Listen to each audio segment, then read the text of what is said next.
Hello, everyone, and peace of Christ to all of you. Please invite your friends and share the link with whoever you have in your network.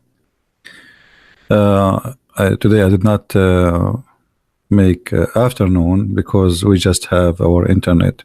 We have a very bad storm, and we believe it or not, we have a snow. You believe it?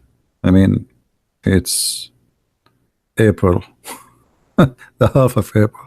Anyway, so we lost the internet, and thank God it's back.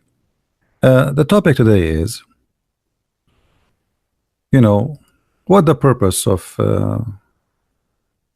religions, whatever they are. I mean, there is many, but our topic is always about Christianity or Islam.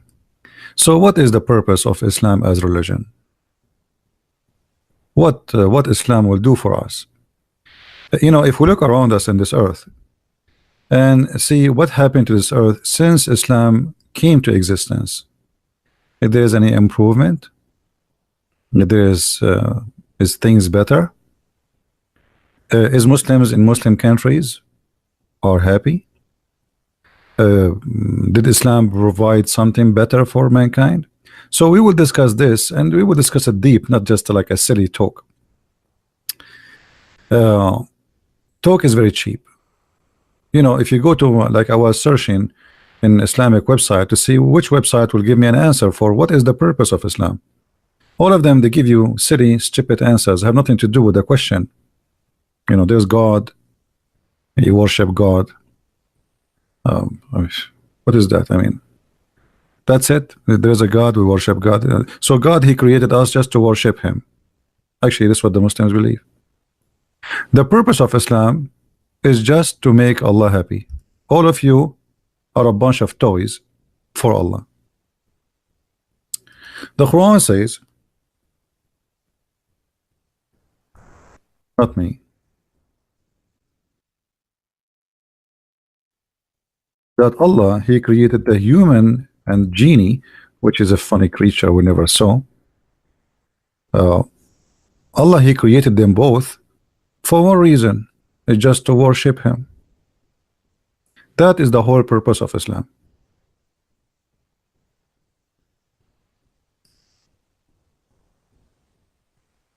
And I find it very funny and very silly.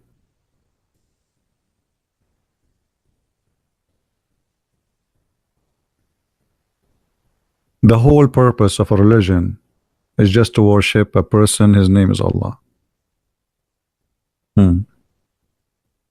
So what all this drama for? I mean, okay, create us and put us in a farm like chickens and sit in a chair and say I am God and you are my chickens. Are you happy? And you see, the purpose of a belief is to help a human being to be better human, to live better, to accomplish better, to be useful for his kind. In Islam, no. The purpose of Islam is just to worship a God, his name is Allah. And here, if you read this verse carefully, Allah, He wants you to worship Him.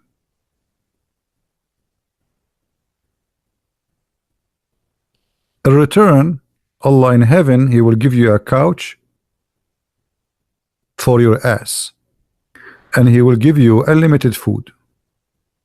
But in heaven, not on earth. In earth, you are screwed. In earth, you have to work like a donkey to afford to get a piece of bread. But in heaven, Allah will give you a lot. Muhammad, God, never spoke to Muhammad, never appeared to Muhammad, never did anything to Muhammad. So how we can trust even those promises? Let us say somebody promised me, I will give you tomorrow, I will give you. But this guy, Muhammad, he never have any proof of his God existence.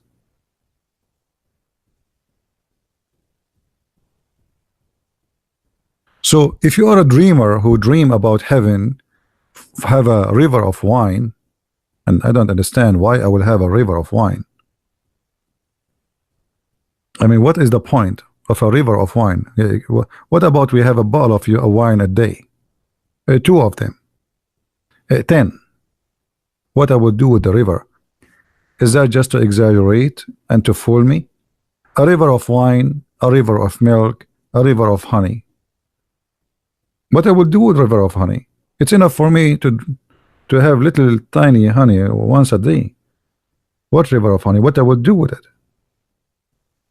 So I find that Islam did not do something better for mankind. Islam is just funny promises for people who they are dreaming about a fantasy, sexual fantasy, women who their asses is 1 mile size. What does this have to do with God and heaven?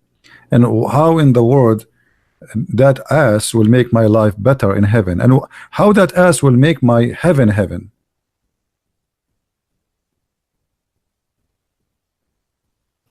By the way, guys, we have there is the gentleman who his name Revelation 22:13. The Muslims, they flag his channel and they took it down for him. So subscribe to his name, please. He posts my videos there. All right, and always back up, create more than one channel, not only one channel, because they will try to take you down. Never give up. It's okay. You post it again. What a big deal. So subscribe to his channel.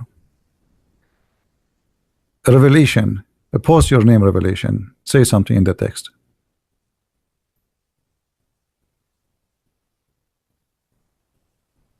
Yeah. Revelation 22:13. You see his name. Anyway.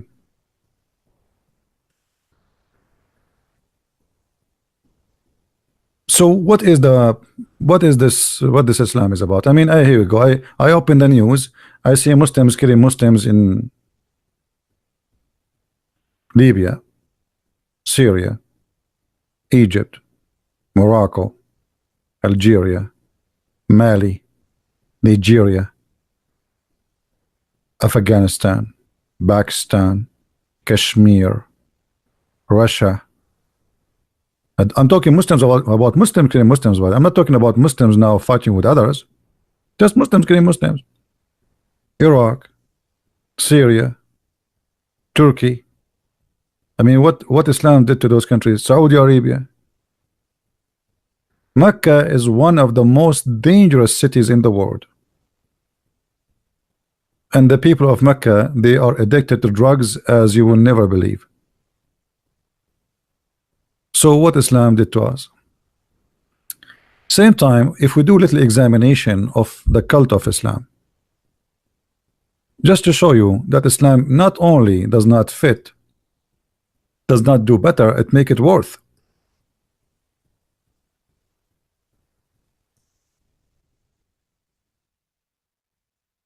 The Muslims, they say to us that in Islam, if you steal, we cut your hand. First of all, Islam teach you how to steal. Islam does not forbid you from stealing. Islam only forbid you from stealing from someone is protected. If he is not protected, you can steal. There's a video on YouTube by a guy, his name is Abu Qatada. He said, if you see a Christian in the street, capture him. Capture him and take him to the market and sell him. He's like a cow. And he said, yeah, this is stealing. He said in the video, by the way, he said this is stealing. But he said, but this is stealing from unprotected person. Unprotected person. So the Muslim believe that stealing is forbidden, but you know, from certain people, which is the Muslims or those who pay the jizya, like a Christian who pay the penalty for protection. They call them the people of the Zumma. So certain people are protected, but what about the rest? No, we steal from them, we kill them, we take their money, we take their women. So Islam did not forbid stealing. Islam teach you how to steal and from who, which means Islam have a manual guide of we steal from who.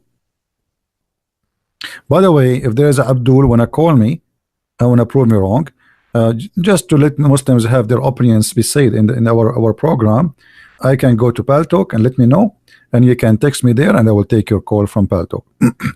Not in Skype no more.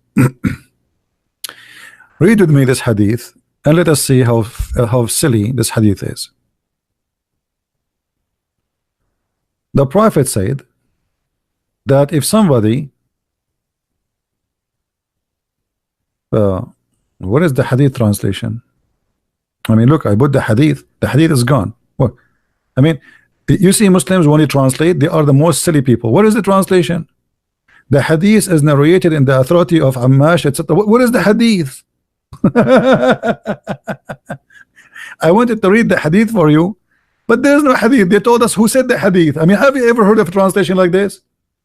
They said to us, who is the one who said the hadith, but there's no hadith.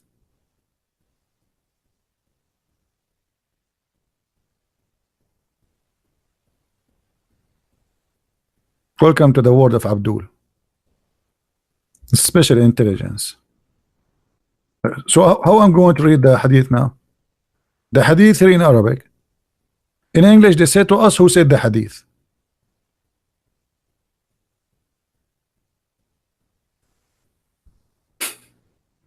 Let us try to find it in a different place.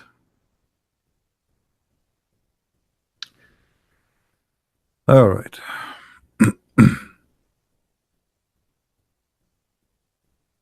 Yeah, maybe here. Okay. This is the same hadith, by the way, in Sahih Muslim or Sahih Bukhari, but now we find the translation.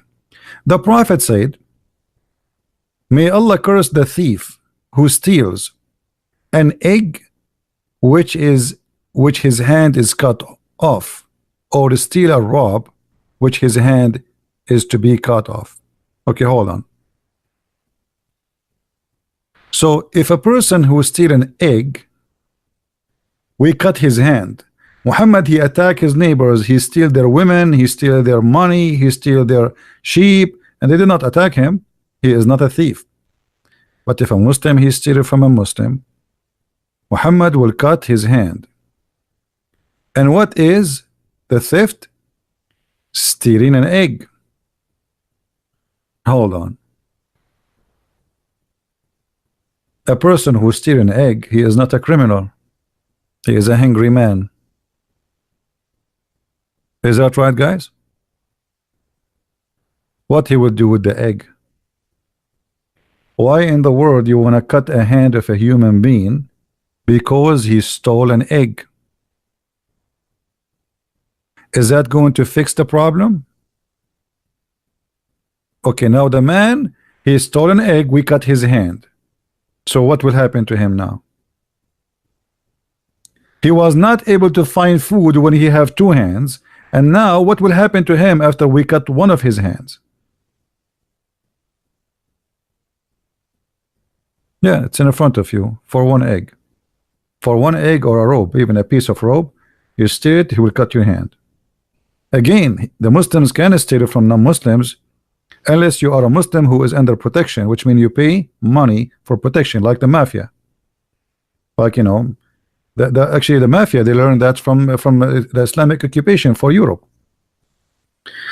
So if you steal an egg, we cut your hand. Where is justice? Is that justice really? Where is mercy? Fahim is saying this is the punishment needed. First of all, this is the punishment of the Arab, not the punishment of Muhammad. Muhammad is just copying what the Arab do blindly. He's taking their bad habit. This is not justice. This is not only not justice, this is evil, because now you are destroying society, and the thief still will steal. Until now in Saudi Arabia, people, they steal. Here we go, you cut hands, still they steal, they rape, they kill. I mean, this is the land of crimes. So your harsh punishment did not make any difference. And now a person who is stealing an egg, obviously he is a poor man. What about we say, okay, the guy who steal I mean a cow, an egg, it's not even a chicken. You did not even take the chicken. The one who arrived to the egg, he can take the chicken, but he took only the egg. This is telling you that the guy is a very poor man. So what we do, we cut his hand? That is stupid. So there is a story, actually. Let me show you. Let me find you this story to show you the stupidity of Islam. And I'm not insulting, by the way, when I say stupidity, but you know me, I say things as it is.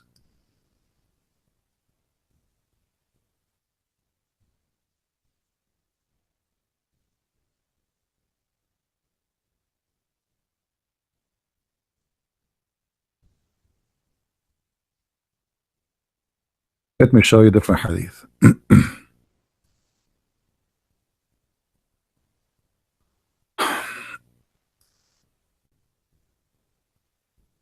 All right.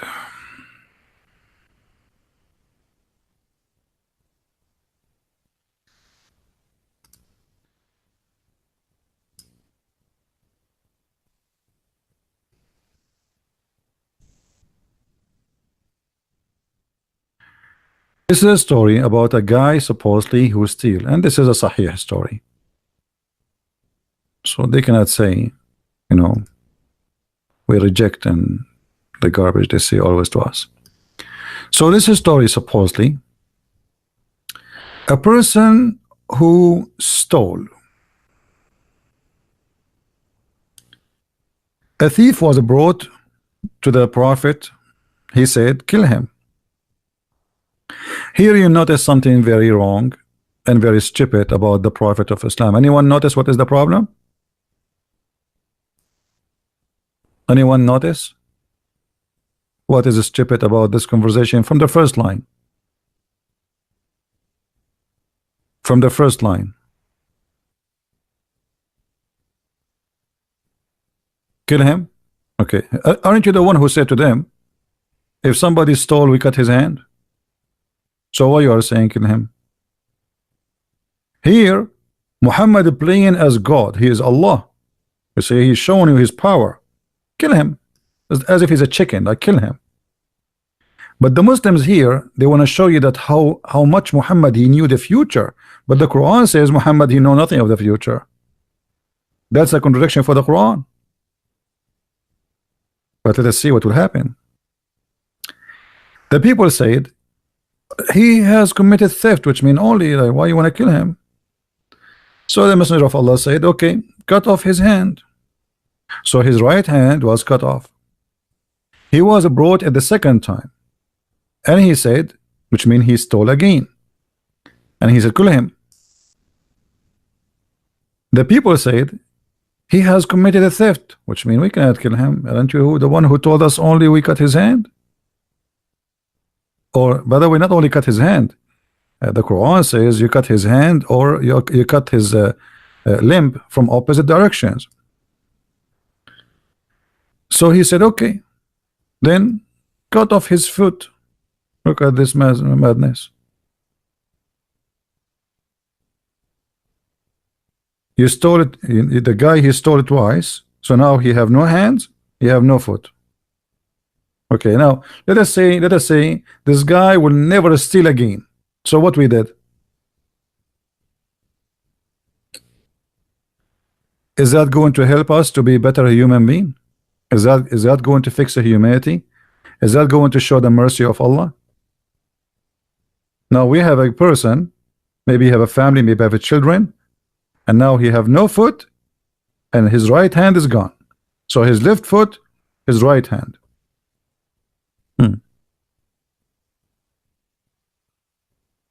How nice. So his left foot was cut off. They are talking about cutting parts of a human being as if they are cutting like nothing. You know, it's like a chicken.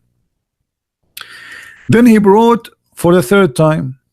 Third time, the guy he stole for the third time. You believe it or not? Well, now actually, I believe that he should steal because he cannot do any work no more. I mean, this is the time to steal. You know what I'm saying, guys? If we cut the hand of the foot and the foot for a man, What he can do now? The only job he can do is steal. If he can walk around. Muhammad, he said, kill him. Muhammad insisting he want to kill him from the beginning. The Prophet, the people, they said he committed a theft.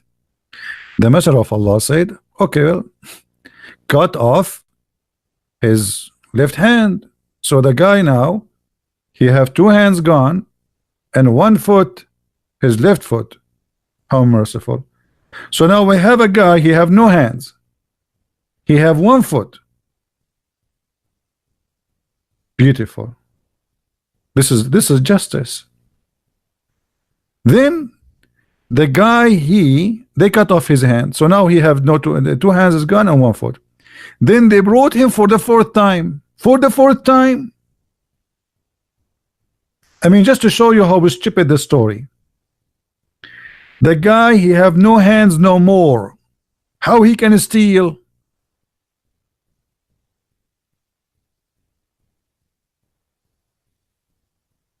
I mean, do you see, have you ever seen a stupidity farther than this? He don't have hands. We cut off his two hands and we cut off his foot. So how he stole by the one foot he have? How he can move around? How this person even can see anything? The story continue. The Prophet said, kill him. The people said, he has committed a theft.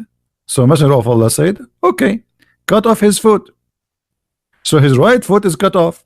And he was brought for the fifth time. Like, what in the heck? The guy now, he have no hands, he have no feet, he stole for the fifth time. Muslims, I never saw people, they fabricate lies, can beat Islam. Nobody can beat Muslims in lying. The guy now, he have no hands, he have no feet, and he stole for the fifth time. I want any Abdul to explain to me how he did it. Is that James Bond story? What is this?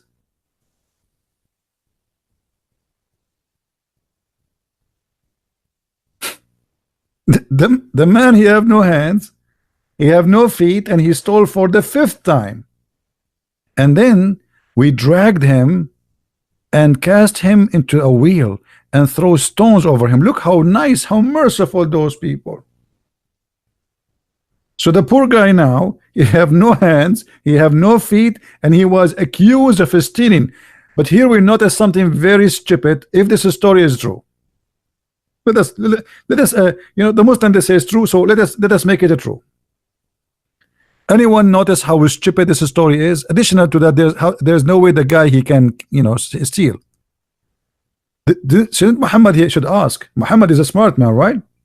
Shouldn't Muhammad ask how this guy stole for the fifth time? I mean, Muhammad is the judge, huh? And he is the one who decide what to do. Okay, they brought for you a guy, he have no hands, he have no feet, and they say to you, he did the stealing again. Shouldn't you ask how he did it?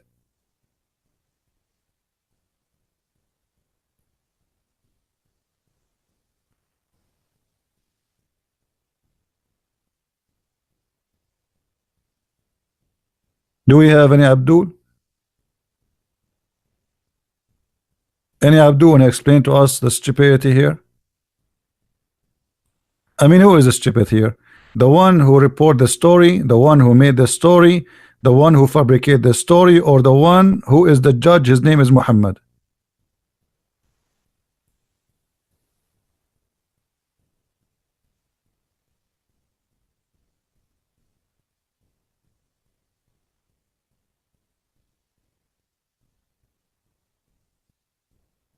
What do you say? Somebody saying why religious people, they love to touch children's. That's very stupid of you to say, because sexual fantasy is a sickness exists for mankind since ever. Many kings, they used to have sex with the children. Have nothing to do with religion. If a person he have a mental illness, sickness, this is a children sex with the children is a sickness. Well, they have nothing to do with religion. But there is some they can justify it in religion. Yeah, but the sickness is a sickness. Now, any Muslim can explain to us. So, did we learn something nice from this religion now to make our life is better? Imagine now that anyone he steal once in his lifetime or twice, we cut his feet and his hands. Imagine how beautiful the society we will have. People will not stop stealing. Still, people will steal.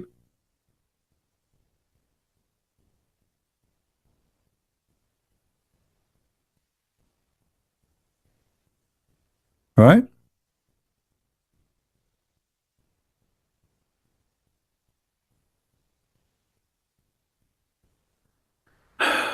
Aren't a lot of what?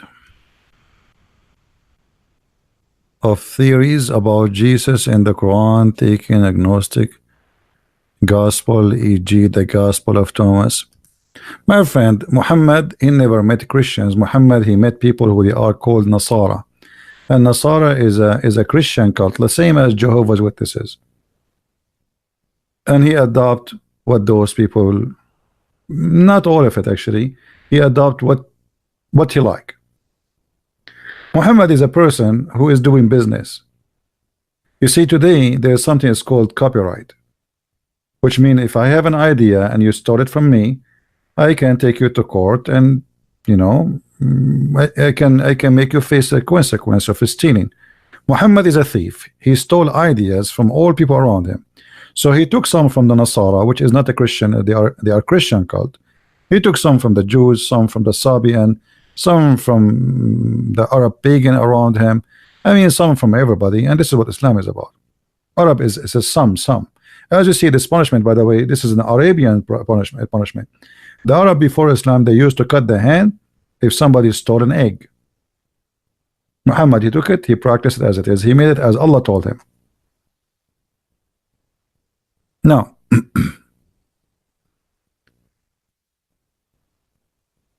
we don't want to change the topic. Focus with me, please. So now we watching this rule.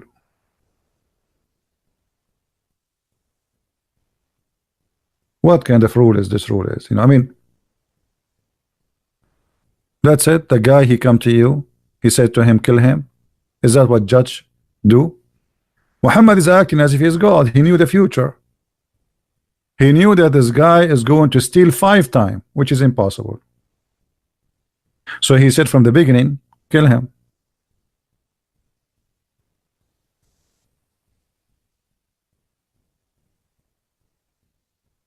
And here showing us that Islam is a very silly, stupid cult. It's about worshiping a man, making and fabricating stories about him to make him that he is a person he knew the future. When the Quran, Muhammad said in the Quran that he knew nothing of the in the future. Muhammad, he knew the guy he will steal again.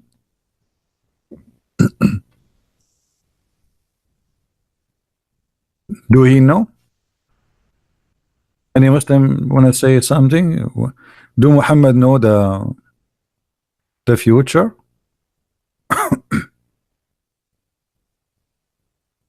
In the Quran, chapter 6, verse number 50, Muhammad, he said, Allah told him, tell them, I know nothing about the future. I know nothing of the unseen. And if I know, I will take advantage of it. Nothing. Zero. Let us find you the verse.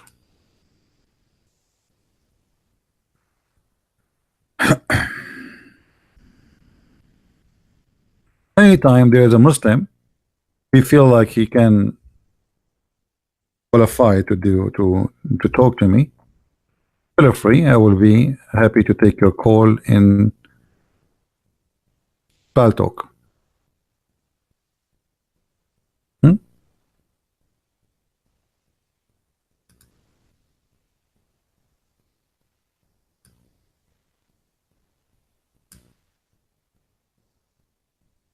The story does not match with the Quran. Muhammad, he knew nothing about the future.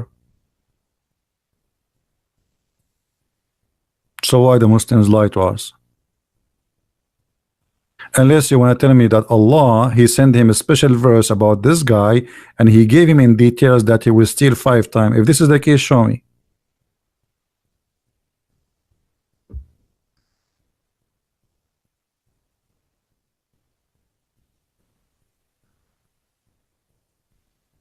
What about adultery in Islam?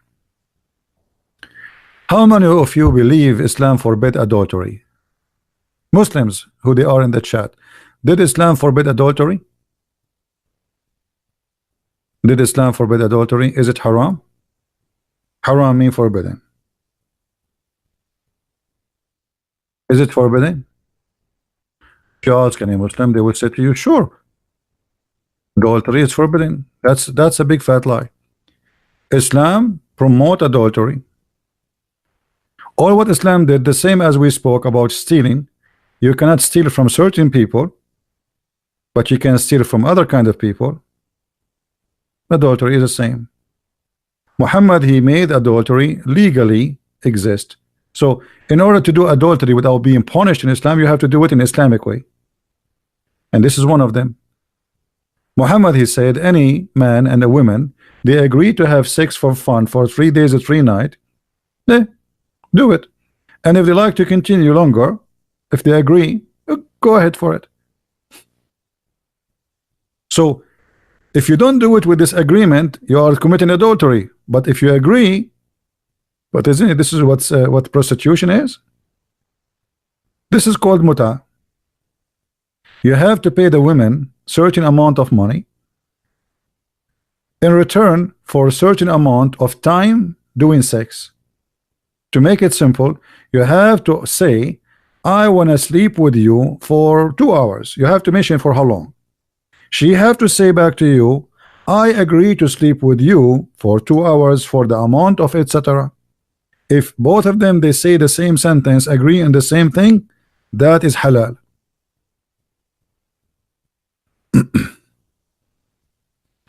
So where is the forbidden of adultery?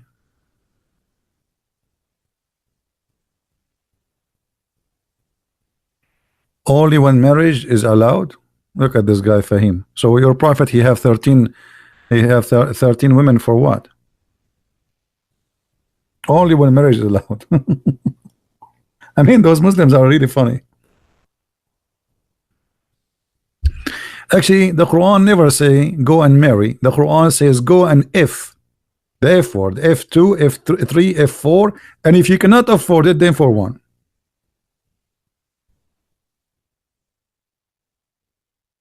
Here we go. He did not say go and marry. This is a false translation. The Muslim, they say go and marry. It says if of the women 2 and 3 and 4. And by the way, it doesn't say or. This is false translation again. It says and. This is why I believe that early Muslims, they have up to 9 wives.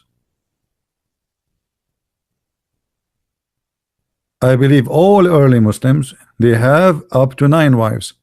The 4th thing, this is something new, because Muslims, they are disconnected with Islam.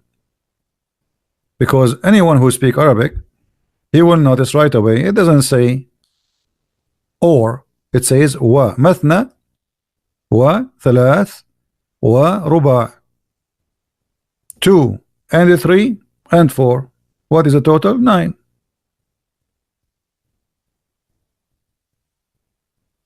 All the caliphate, they have 9 wives.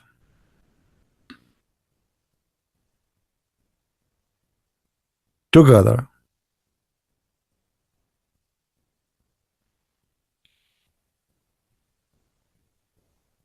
And at the same time, it did not say marry them. It says if them. We showed you many times the reference where it says that the word nikah mean if.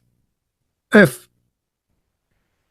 Do you remember when we spoke about the shaitan, that Allah created for him a penis in the right side of his thigh and a vagina in the left thigh? So when he wanna sex, have sex, he do nikah to himself. Nikah. This is what the word in Arabic. The guy is the same person. He will marry himself. Muhammad, he said, "Mal'una nakihu yaduh." Allah cursed the one who do nikah to his hand. Talking about masturbation. Do you marry your hand?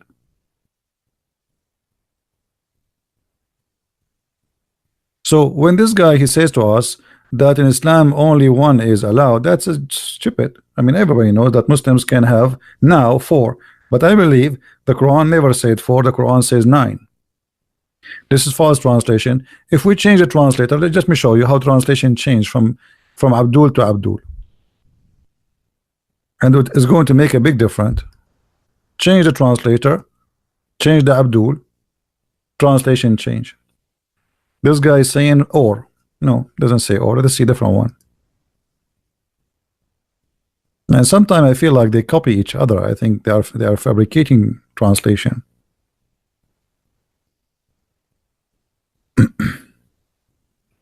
Like this guy, he did not add and. He says 2, 3, 4. I mean, how silly this translation is. 2, 3, 4. What happened to the letter wa, which is equal to and in Arabic? So Allah, he said to you, go and F2, 3, 4. It's like we are entering a race. 1, 2, 3, 4, go. Hilarious translation. So as you see, Islam does not give us a better life. Having a family, having many wives, will destroy the family. The children will hate each other. I remember once when I was a kid, I visited a Muslim. I'm a kid, in his house. So he said to his brother the F word to his mother. So I look at him. I said, how you say that to him? He said, what? He said, is it? Are you stupid or what? Isn't it his mother your mother? I'm thinking about me as a Christian, with a man, he married 1 woman. He said, no, his mother is not my mother. She is evil. She is ugly. She is disgusting. So the children, they hate each other. They make parties against each other. So each chicken, like chicken, each chicken, she have her babies around her, and she teach them how to grab money as much they can from their dad. Go and ask dad for money, okay? Before your brother from the other women go and ask for more money. So all the women, they try to rip off the husband. And the reason Muslim women, they try always to make the husband spend money. Anyone knows why? Anyone knows why? What is the strategy?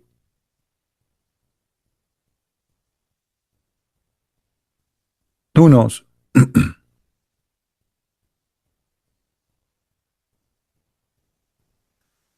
They keep asking for new furniture. Even they make it dirty fast. The children, they ask them, they can rip it off. So your dad will buy a new couch.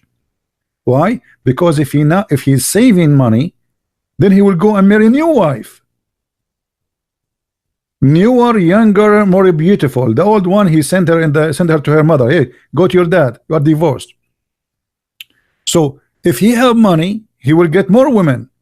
So what they do their best to keep the husband poor, and he is exhausted.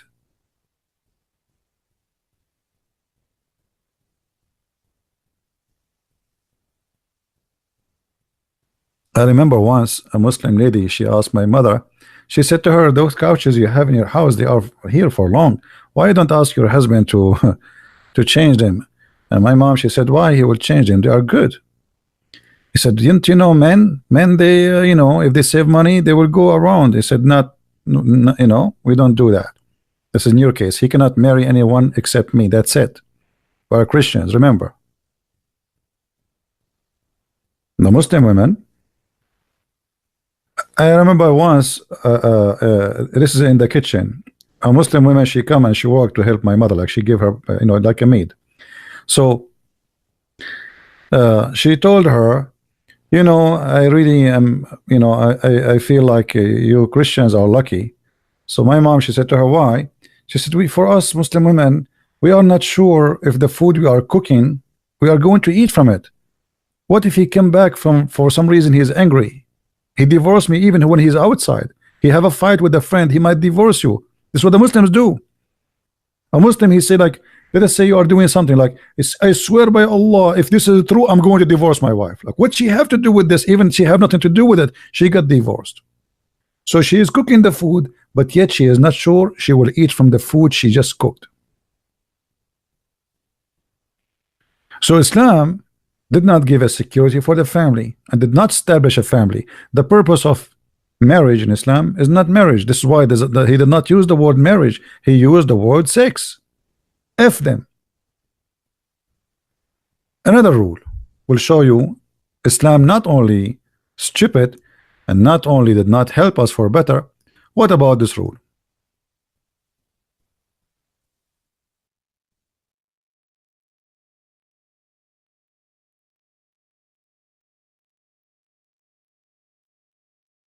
In chapter 2, verse number 230, it says, this is speaking about if a man he divorces his wife 3 times,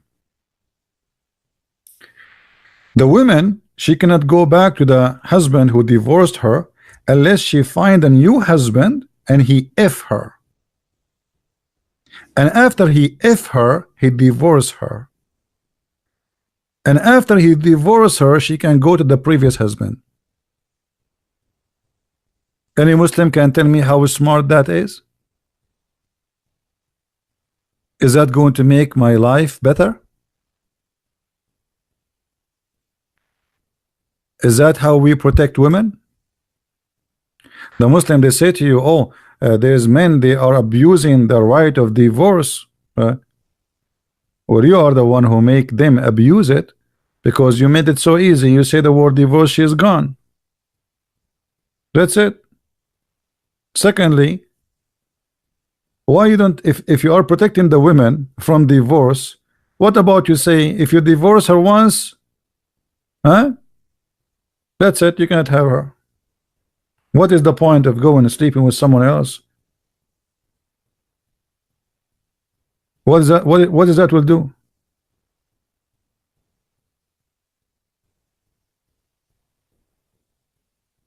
Where is justice? And you are not protecting the women now, because the women, the poor woman, she is the one who will go sleep around. What about you say to the man, if you divorce your wife 3 times, we will make you sleep with the man in order to get a woman back. I mean, the man is the one who divorced her. She is a victim. So where is the solution here? The guy, he don't care. Obviously, if he care, he will not divorce her. So the poor woman, because now she have kids, you know, women, they are attached to their babies. So now the stupid husband, he divorced her 3 times. Oh, and he said, that's it, you cannot stay home. I divorced you 3 times, I can't remarry you again. So now what she will do, she will go and find a husband to sleep with her at least for 1 night and divorce her in the morning so she can come back to her family. Actually, the Muslims, they have many movies about those stories, comedy movies. Like I remember there's an Egyptian actor, his name Adil Imam. You know, he's a very naive person supposedly, and there's a bunch of rich men, Muslims, who divorce their wives. So each time one of them, he divorced his wife 3 times, they call this guy who work as a janitor to sleep to marry the wife for 1 night, but they ask him, don't sleep with her, okay? But this is haram in Islam, you cannot do that. He have to sleep with her. So the guy, he act as if he is not going to sleep with them, but when they leave them alone, because they have to leave them alone at home for the whole night. Imagine the husband is finding a donkey to his wife to F her.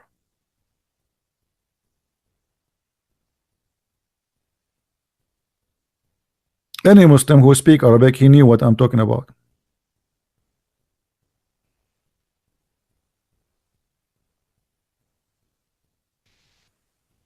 A Muslim man, he will turn into a pimp to practice Quran, because this is a pimp act. You are a man who want to get his wife back, but now you cannot get her unless she go and F somebody. And let me show you a story to explain this story here.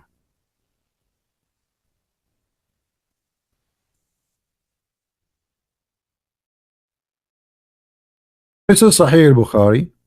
It's about a woman. Her husband did beat her until he made her skin greener than her clothes. She came to Aisha and she said to her, look what my husband did to me. And she showed her skin, and how her skin became green, the same as her clothes. It was the habit of the ladies to support each other. So Aisha now she will take the side of the women. You see the Islamic logic, huh? I mean, women supporting women, but she's not right.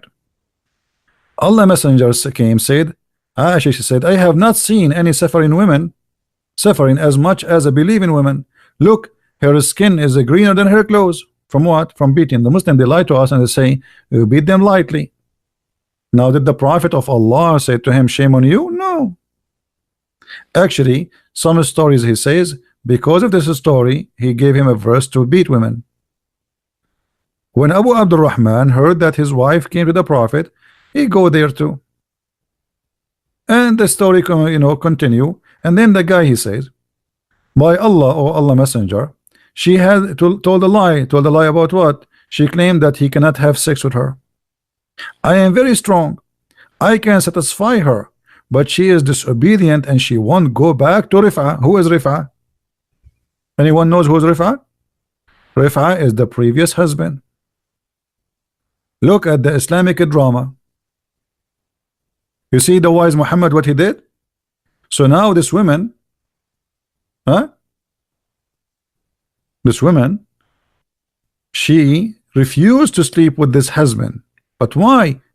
Because she did not marry him to sleep with him. She married him because Quran forced her to marry a man in order to go back to her husband. So she did not marry the guy because she liked the guy. But this is the only way to get back. She want to go back to her husband, and the new husband, he knew that. And look what Muhammad said to her. Muhammad, he said to her,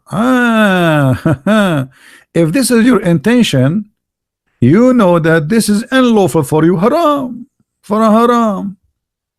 You cannot remarry Rif'a unless Abdurrahman taste your juice. It doesn't say, by the way, had sexual intercourse with you, but it means that, but it means to taste her juice too. Taste your orgasm. Unless Abdul Rahman, he had boom with you. Now look at this logic. This religion now is creating problems in the top of the problem. The first problem was what? Was a guy divorced his wife. Muhammad, he made divorce so easy. So a man, he said divorce, you are divorced, that's it. There's no even need for court, etc. Just divorce, you are divorced. Now he divorced her 3 times. Now the woman, she want to go back to the husband. But Muhammad, he made a rule in the Quran that she cannot go back to the husband unless she go and sleep with a new husband. The woman, she found a new husband. She thought if she marry him without having sex with him, she can't do it. But Muhammad is saying, no, no, no, no. Hold on. Haram. Haram. You have to F the new man so you can go back and the previous husband, he can F you. Do you see it? Did Islam make our life better?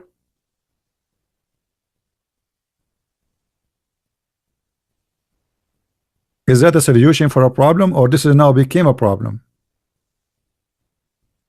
How many men now this woman she have? Okay, so now this guy, he F her, and then second day he divorce her. She go back to the previous husband. He marry her. He say after a while he get angry from her. He divorce her 3 times. So now she go and marry a new husband. He sleep with her, and then he divorce her, and now she go back to the previous husband. I mean, what is that? There's no dignity. There's no respect for what the word marriage. This is not marriage. This is relation. This is a sexual contract. This is why Islam never speak about marriage. Islam speak about sexual contract. There is employer and there is an employee. The employer is the man, the employee is the woman. The woman, she get paid for sex. It's not for free. And the man, he enjoy it. What the Quran says about paying for enjoying it?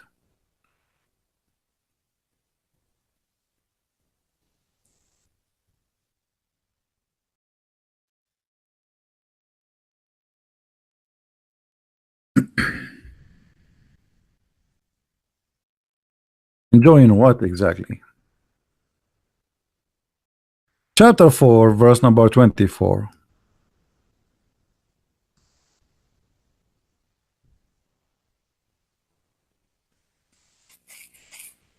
It's forbidden for you, married women, except the slaves. Slaves, if they are married, still you can have sex with them. Not to marry them. In Islam, it's forbidden for you, married women, but not your slaves. Slaves you capture, even if they are married, you can rape them. And then he says, anyone you enjoy it. You see here the translation, it says you enjoy thereby. What thereby? In Arabic it says فَمَا اسْتَمْتَعْتُمْ بِهِ مِنْهُنَّ. Bihi is their vagina. Whatever you enjoy of it. So because you enjoy it, which is the vagina, now the women, she have wages. Do you see it? The women, she got wages. And by the way, here this is about the muta. فَمَا اسْتَمْتَعْتُمْ بِهِ. You pay for sex. Change the translation. So the Muslim will not say, well, like, this guy, maybe he is choosing whatever. Any Muslim in the text want to choose one for me? What translation you like? Huh?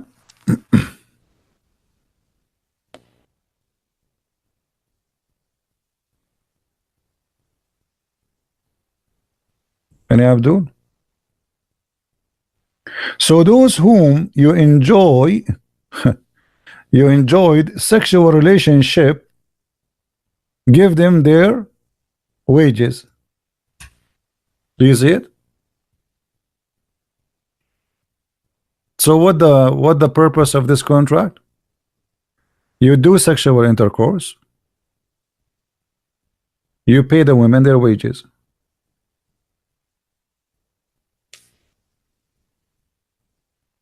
How are you, Hamdi? You are upset, Hamdi? You wanna call me in Paltalk? If there is any Muslim, he have a long beard, he feel like he wanna talk to me, I can open my Paltalk, you can call me there. What do you say?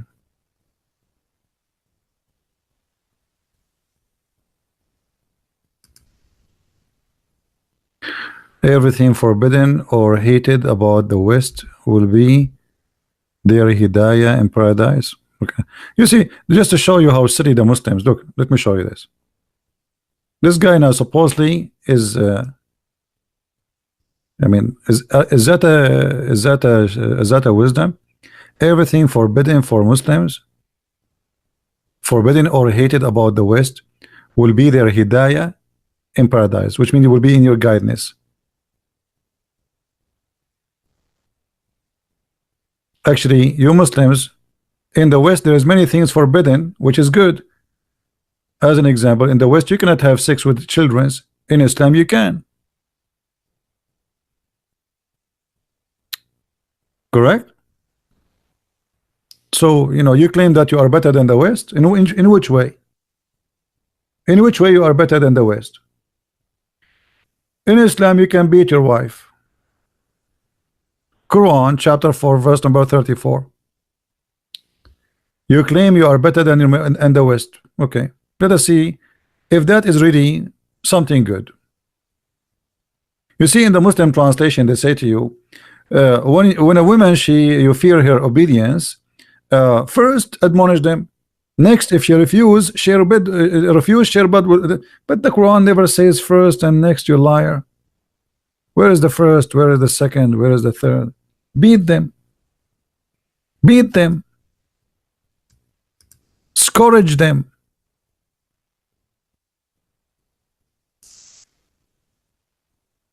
Now, if Islam is religion who gives solutions, is beating women will give solutions, will make women better? What do you think, people? If we men, we start beating women, is that going to make the women a better wife? What do you say? Who is a Muslim want to answer us? Who is the Muslim want to tell us what is the wisdom behind beating women? Is that a wise decision by Allah?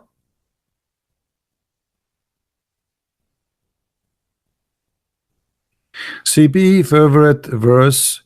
Not everyone says to me, Lord, Lord, should enter the end. Yeah, this is not my favorite verse, but this is saying, this is a refute many claims.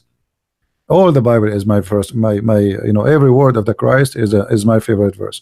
But this is a verse I quote always because this is a sentence refute all the false lies Muslims they say about us. As an example, they say that the Christian they say Christ died for our sin. That's mean they can do sin, right? You get my point? So one sentence from Christ will get them all busted.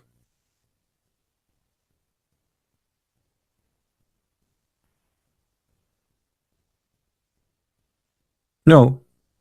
When we say that Christ he died for our sin, that's mean he's doing his best to open the door for us to be saved. And he gave his life. But doesn't mean I can have and I can do sin as I wish. This is the lie. That's why I say I quote this verse. Not everyone says to me, Lord, Lord. But let us go back here. If we beat our wife, and by the way, the Quran does not even say a woman who they are bad. The Quran says, وَاللَّاتِ تَخَافُونَ نُشُوزَهُنَّ. Those you afraid of, they may be thinking about maybe they don't sound like they are so much happy to obey you. They did not even disobey you yet. Nushuz. Like you said to your wife, make me some tea, and she didn't go she don't stand up right away like a light, and she go to the kitchen. But hey, make some tea, Fatima. Fatima, she is watching TV. She did not stand up right away. Uh-oh, man, she did not. She is my servant. I paid for her. I paid for her sex. I paid for her, to have her, and now she is my servant. What? So you scream at her, you admonish her, she do it again,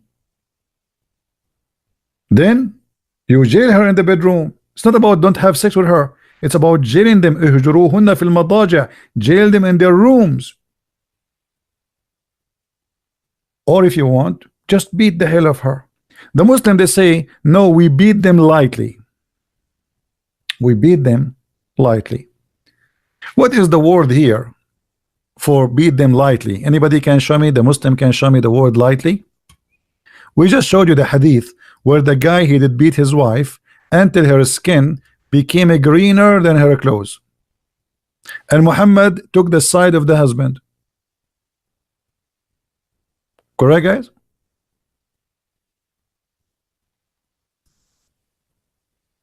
Do you see it?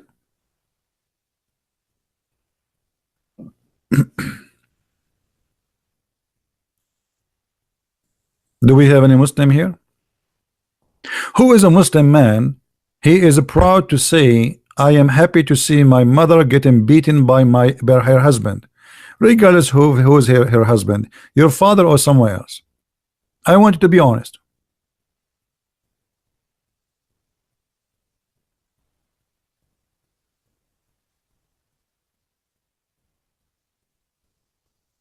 Any man is happy to see his mother beaten by a man. Get beaten by a man. Anyone?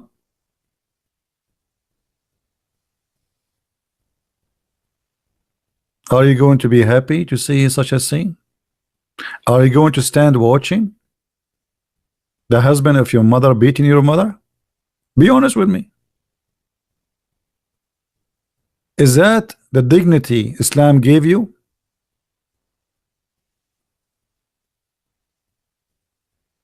What if the wife is good in taekwondo and fight back?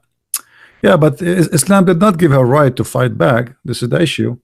Which means, my friend, if a woman in the Middle East, she called the police and she says, my husband is beating me, the police will not come because they can't involve. This is his right. Do you understand? Legally, this is his right. He can beat her. The only way for her to take him to court, if he did beat her, like he broke his bones, you know, like it became extreme, almost the women die. Otherwise, the man, he can beat you. There's a guy in Spain, he's a Muslim, he made a book about how to beat your wife. And he was advising the Muslims, because in Europe, if you beat your wife and somehow she called the police for you, and there's marks in her skin, you will go to jail. So he was telling them, you buy boards, like, you know, the one the 4 boxes, and you put it under her panty, and then you beat her, like you beat her with a shoe or your leather belt. This way will not leave marks. This is what the book's saying. I can show it to you. Hold on, let me find the book.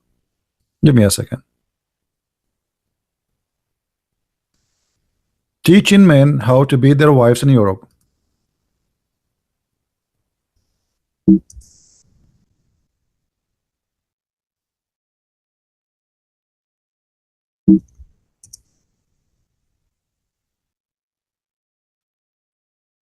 I was typing nothing. Okay.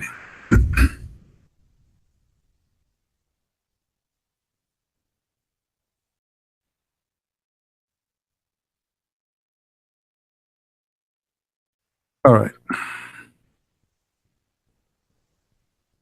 Here we go. I don't know how many Muslims now will buy this book. Imam wrapped for wife beating book. A Muslim cleric who wrote a book that advised men how to beat up their wives without leaving like any things will, you know, cause you to go to the court. Do you see it? And this is the beautiful Imam, in case you want to contact him to teach you. This is what Islam. Do you see it? This man, he want to teach the husband to beat his wife. So good news for your mothers, Muslims. Now your mother, she is going to be spanked in her ass with no marks.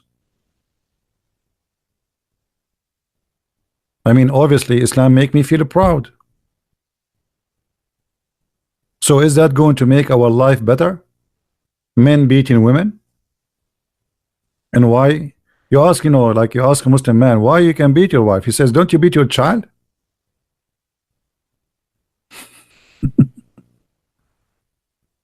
Women, for them, are like children. They are stupid. They are not equal creature. They are not a human. They are just a sex toy. So as you see, Islam did not bring something good for mankind. This is evil. This is stupid. And this will destroy families. And if a woman, she live with a man like this, you can imagine how hell of a life this life is. Imagine when she sleep with this idiot who is in the screen. And look, he's wearing a suit. I mean, look at this guy. He's wearing a suit. When you see a person wearing a suit like this, you would think that this guy is a civil person. Look, you have a tie, you have a suit. Christian Prince, you don't have a suit. You don't wear a tie.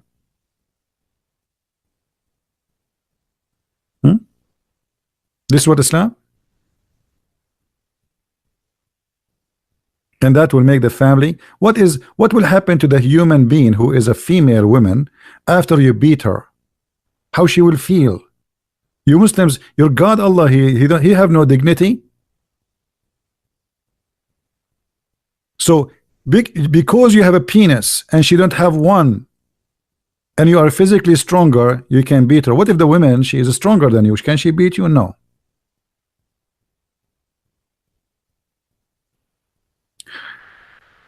And this is why sometimes I wonder how silly a Western woman when she marry a Muslim man. But she will say to you, he's nice to me. He's live in the West. Just wait until he go and take you vacation to his country. Stay there and let us see how nice he is.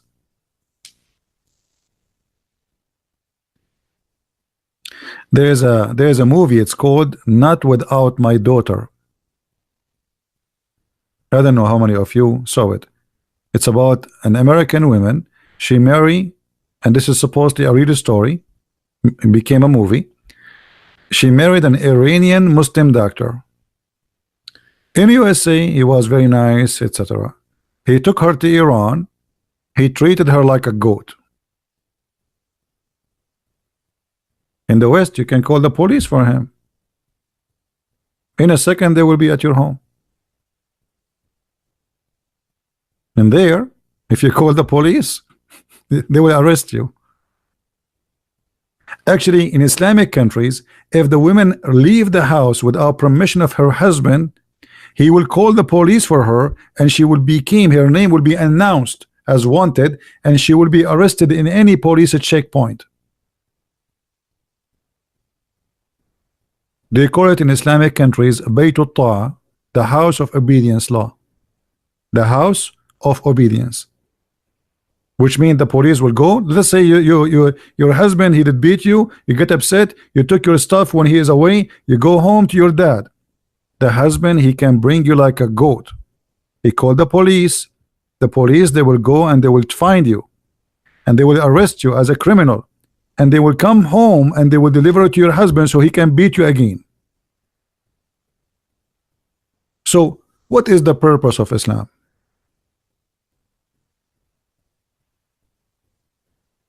What Islam accomplished for us?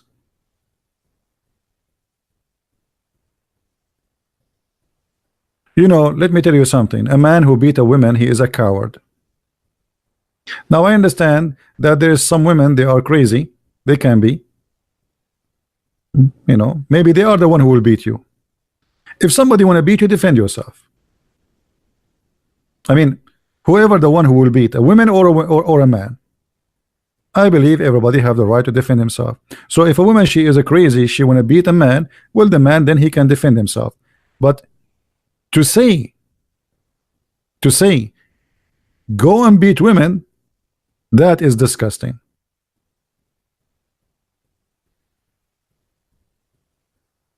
Nobody have the right to beat anyone. If the man, he beat the women have the right to defend herself. Because who are you? Like, did you own her? Is she your goat? Even goats, you cannot beat her in the West. In the West, if the police see you beating a dog, you go to jail. So in Islamic countries, Muslim women, she don't have the right of a dog in America. Actually, in America, if you leave your dog in the car, you might go to jail for a long time in the summer. If you don't, if your neighbor, he noticed that your dog is hungry and you are not feeding him right, you go to jail. They will take you to court and you might end for a year or two in jail. So how you beat a human being? And she is your wife. And then we make books about how to beat the wife without leaving marks.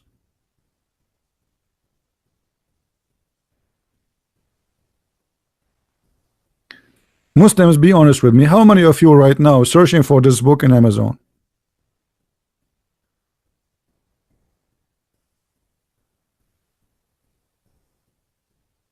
Be honest with me.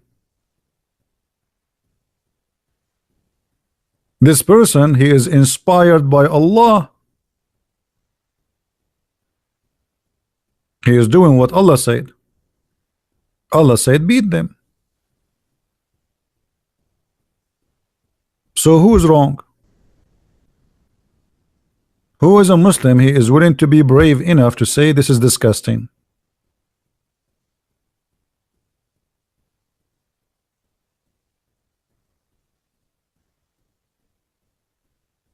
Anyone? I remember once I was living in an apartment and I want to go to work. There's a screen door in the front of the apartment. I could not open the screen door because there's a dog is sleeping there. I pushed the screen. He don't want to move. His Majesty is that's it. You know, this is in the front of the door. He like it there. I say to him, hey Abdul, hey Potato, move. I want to go to work. He don't want to move. I call him Jimmy. I call him Tommy. I call him Ahmad. I call him. He don't want to move. I don't know what his name. Please move. I want to go. He want to go. So I call the police. And the police, they treated him nicely. And they took him to their car. He got a free ride.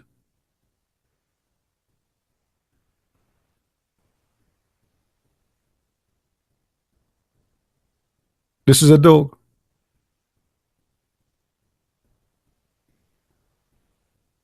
Yeah, dogs have names. His name maybe Jimmy, Tommy, Ahmad. You never know. We try all the names. He don't want to move.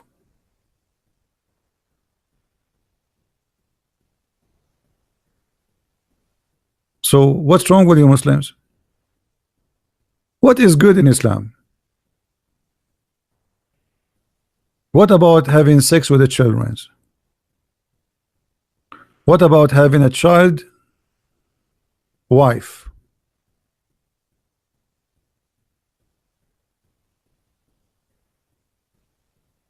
If you go, you can search in YouTube. There's a debate between me and the Muslim doctor. He's a doctor. This guy isn't educated.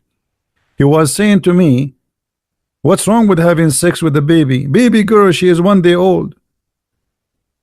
He said it says halal, but I did not do it. 1 day old. 1 day old.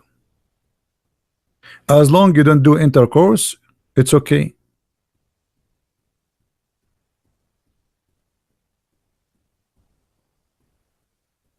Yeah, he said my baby wife. You remember? Baby wife. You can go and search for the video.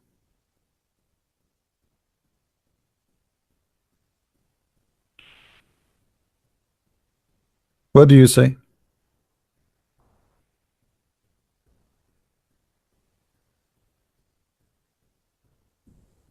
Is the world will be better if we have children in our bed and we have sex with them? Is that what God he want? The Muslims, they have tons of articles about their prophet, how amazing he is. Will you tell me what is amazing about a man at the age of 54, yet he marry a girl at the age of six, and 6 in the Islamic calendar is 5 in our calendar. Remember, Muslim calendar is wrong.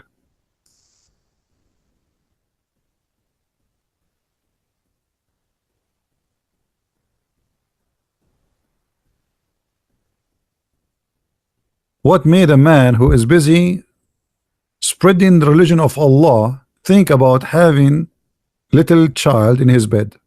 What they share together?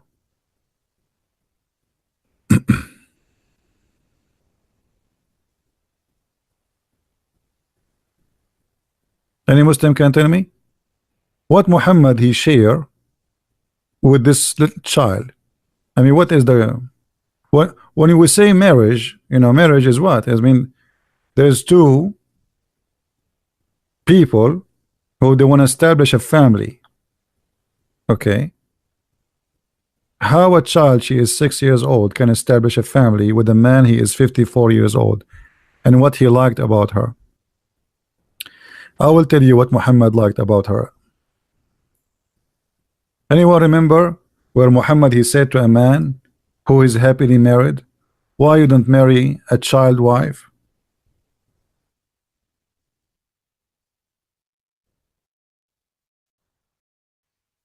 That is the devilish Muhammad.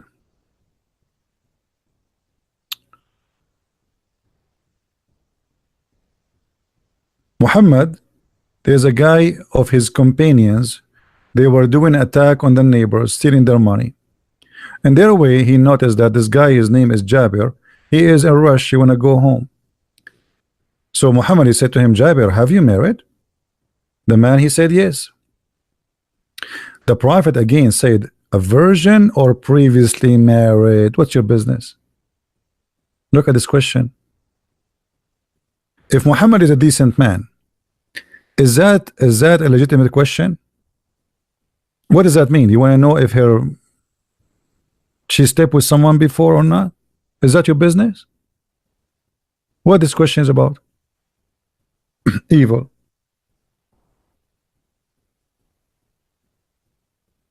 The man, he said, previously married. Whereupon the messenger said, why you don't marry a young girl so you could sport with her and she could sport with you? What is the purpose of Muhammad now giving advice? What is the advice is about? The man is happily married to a woman. She is previously married, which means she is already a woman. Muhammad, he don't like that. He's asking the guy, what's wrong with you? What's wrong with you? Why you don't marry a child so you can play with her? Do you remember before I told you that sex with the children is a sickness? We spoke about that, right? It's a sickness. Obviously Muhammad is a sick person. He did not say because she will be a better wife. He did not say she will love you more. He said, what is the purpose of this marriage? So you could sport with her and sport with you. Muhammad looking just for fun with the child, sexual fun. And here that inspire us. Let us say the other one, I'm not using the right word. What is the word like when you go deep inside the psychology of a human being? I'm not sure what the word will be in English. So we are digging through the mind of Muhammad, deep inside him. This is telling us what Muhammad he think about sexuality with the children. Because when you give an advice to someone and you say to him what we just heard, that's mean this is your belief, correct, guys? And this is the best belief for him.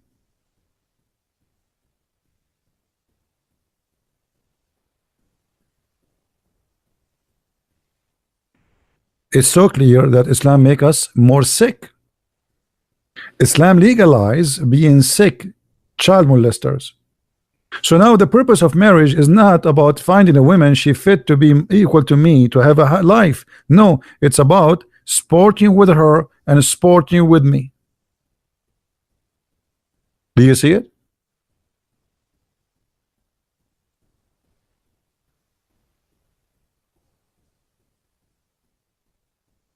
If there is any Muslim want to say something?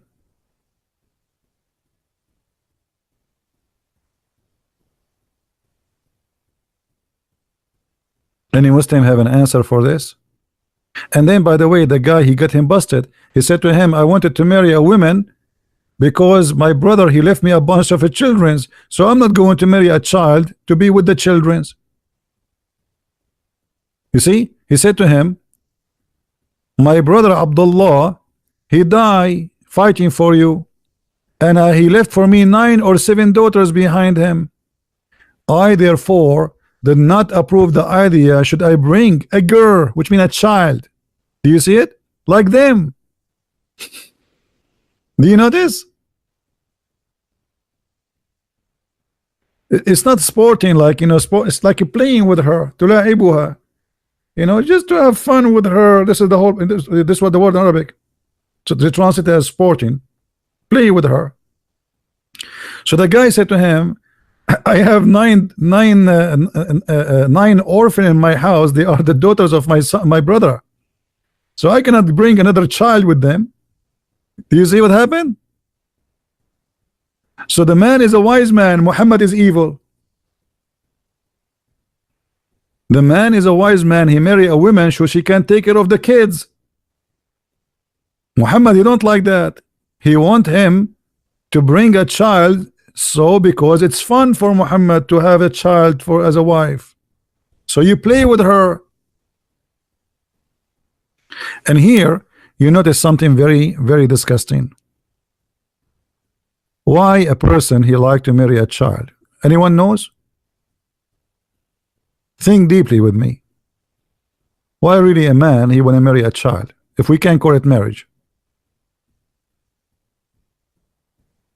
Because a child is very easy to fool. You can be the most stupid idiot donkey in the world. If you have a child, give her some candies, and that's it. Right? She have no opinion. She have not, you know, you can adjust her as you wish. You can force her to do things as you wish. You can make her addicted to things as you wish. She is not a woman who will ask you why, how, or this is not right. She is just a child. And this is why Muhammadi believe they are the best to play with. Here play is about what? We're talking about a wife supposedly. You know what I mean?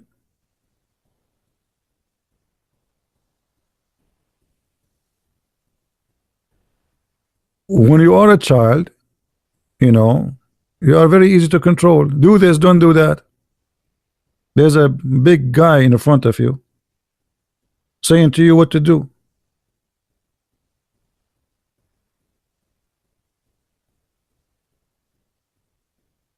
How in the world Islam can be better for us? So what Islam brought us is nothing but evil. It's really disgusting.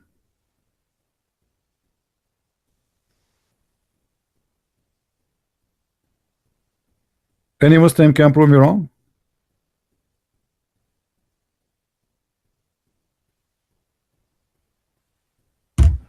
So now what is else? Why Muhammad he behaved like this? Richard is asking. My friend, it's obviously Muhammad is a sick person. I mean, no, come on. We analyze the thinking.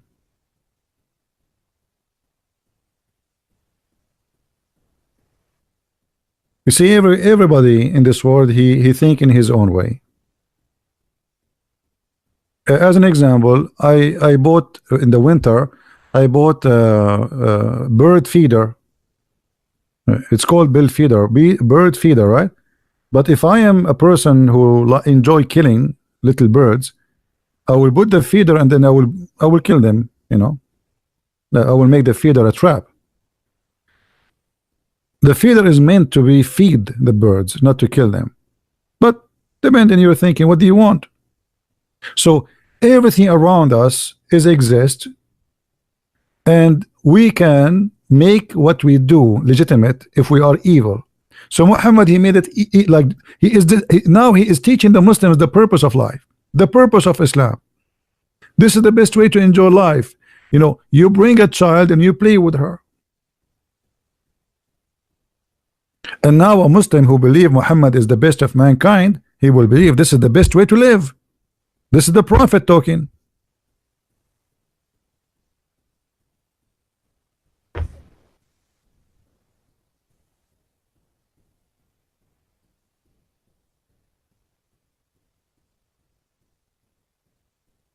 And by the way, here we find many evil stuff, because if a man he is married, forget about Muhammad now, is asking him to go and find a child wife. Let us say it is not a child wife. What's your business? The man is happily married. Why you are advising him to find different women? You know what I mean? Isn't it this alone is evil? Let us say you are visiting me in my home and you are married, and I say to you, hey James, did you marry a virgin or a widow or a previously married? What's your business? I mean, the question alone is a shame. What's your business? A virgin? You are asking me if I marry a virgin? This question alone is an insult for anyone have a dignity.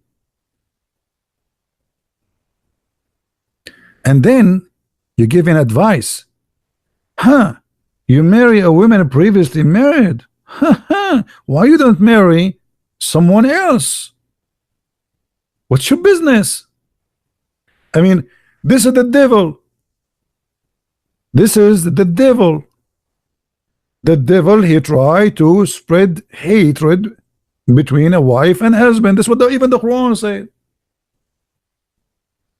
Isn't the Quran said that Allah, he sent two angels to teach black magic? He sent them in the Babylon. You remember? You remember, guys? Let us see how many of you have a good memory. In chapter 2, verse number 102, it says the story that Allah, he sent two angels in the Babylon, which is a fiction story. Muhammad, he copied it and he claims it's true. And he sent two angels. Their name is Harut and Marut, and they open a school. And the school is to teach the husband, or to teach people, sorry, how to make the husband and the wife fight. Do you see it? Before they teach you, they say, disclaimer, disclaimer, we are teaching you this to practice it only in one case, which is people to learn how to cause division between the man and the wife. Muhammad is the devil. Do we agree, guys? Isn't it this is the devil? Allah is the devil. Why Allah wanna send that angels to open a school to teach me how to divide the family?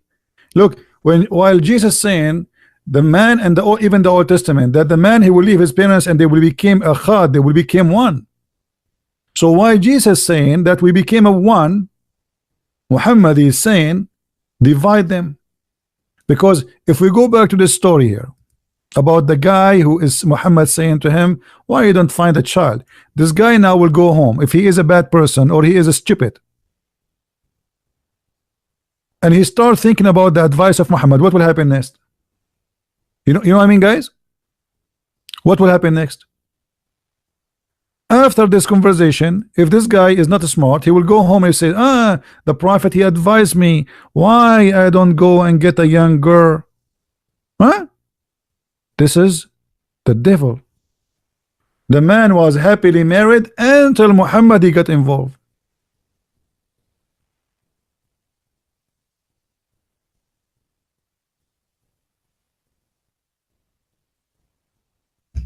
Compare between this and the teaching of Jesus. The teaching of Jesus about marriage will make our life stronger, beautiful. The Messiah, he described the husband the same as a Christ giving himself to the church, which means the man, he give himself to the wife as if she is holy church, not as is holy goat to beat her.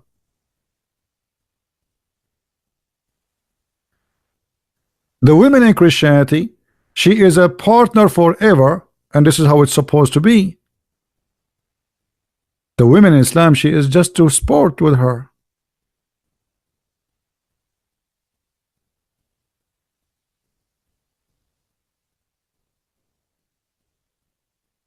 So what Islam brought for us?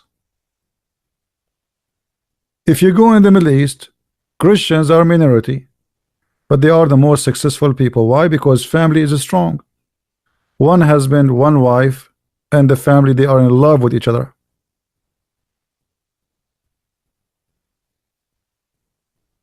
You don't find that between Muslims.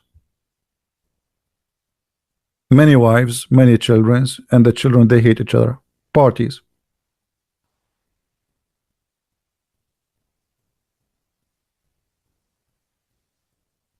The wives of Muhammad, they were fighting with each other. If you remember the story, it's in the hadith and even in the Quran.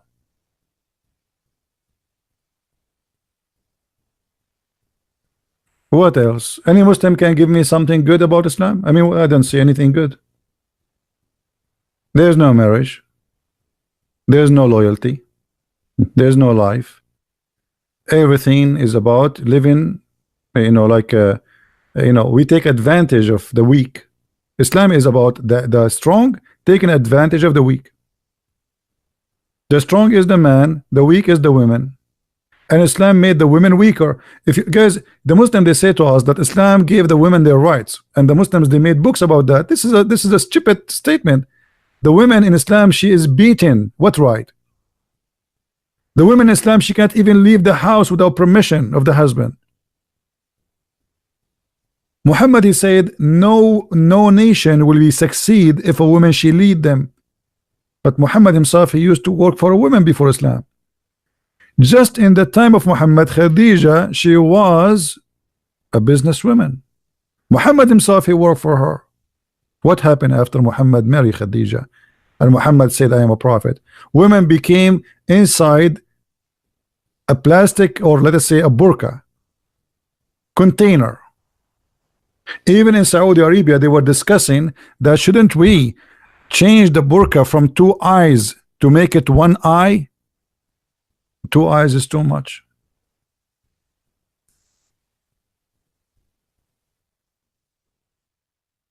They don't want the women to see with 2 eyes. They want the women to see only with 1 eye.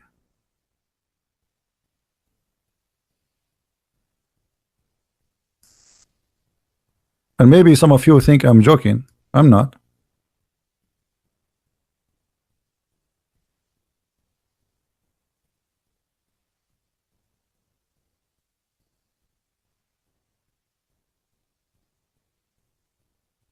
I mean, why she need 2 eyes? 1 is enough.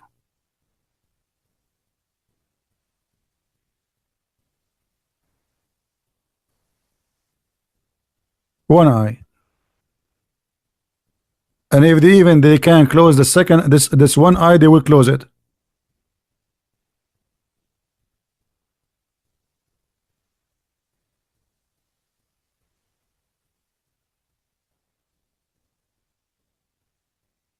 Why you lie and you say Islam gave the women their right?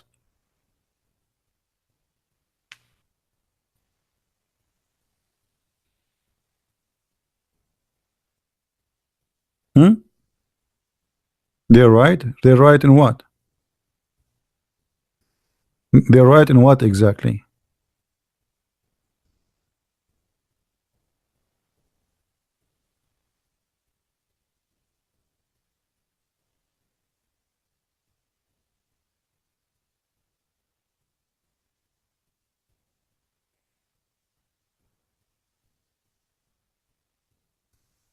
They made tons of articles which is full of lies.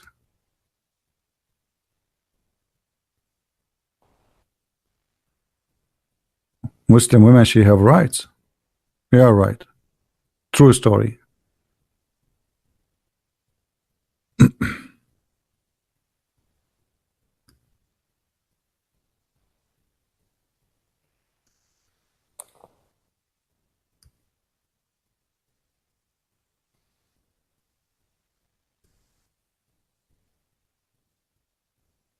Any Muslim want to give us an advice about something we missed in Islam is good?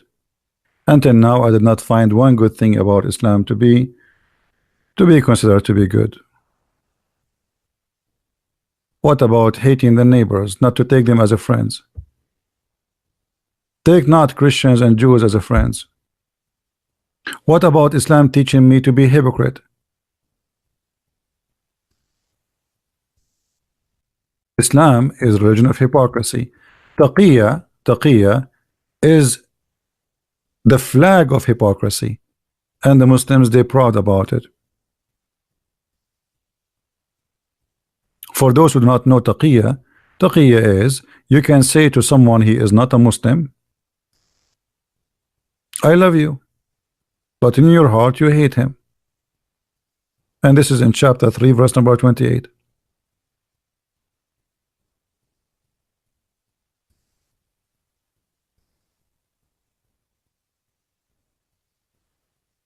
And the funny, the Muslims, they call us hypocrites. We are the hypocrites, but the Quran teaching them to be hypocrite. While Jesus saying love your enemy, Muhammad he says, okay, you cannot take them as a friend, okay? You cannot take them as a friend. They are our enemies. But brother, you can read with me carefully. If a person he take non-Muslims as friend, seeking might and honor, being sincere. I hope the text is clear for you.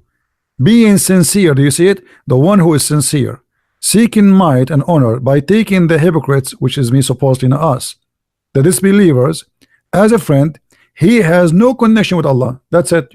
He is not a Muslim. The second a Muslim, he take you as a friend and he mean it really, he is not a Muslim. He has no connection with Allah. He has no honor. He has no mercy, no protection, which means Muslims can attack him, kill him, rape his wife. Unless it be ye, but guard yourself against them. It's like, you know, to protect yourself. You cannot say to them, I hate America, I want to kill all the American. But you can say, I love America. You go to the court, you want to take citizenship. You say to you, make a pledge. You make a pledge. But in your heart, look at, let us see.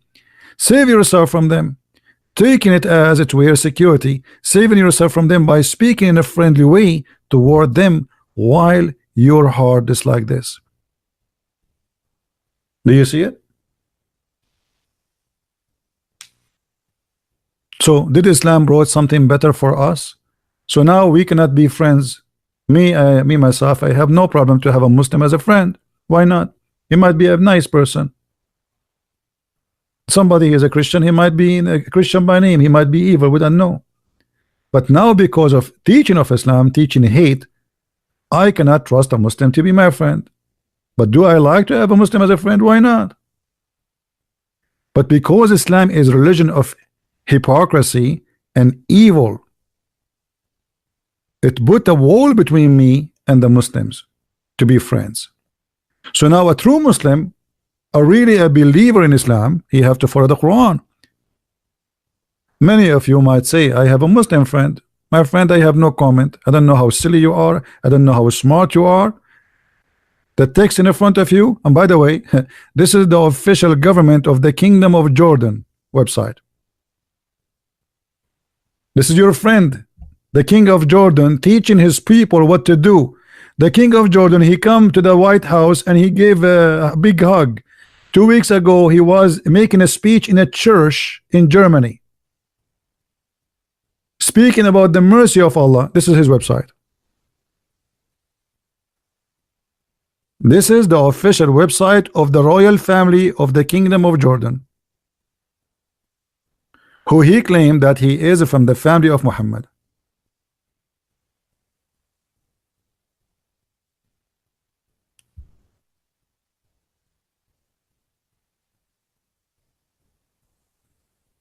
Your neighbor, he refused to shake your hand, so you cut his grass. Well, come over, cut my grass too. I will not shake my hand with you.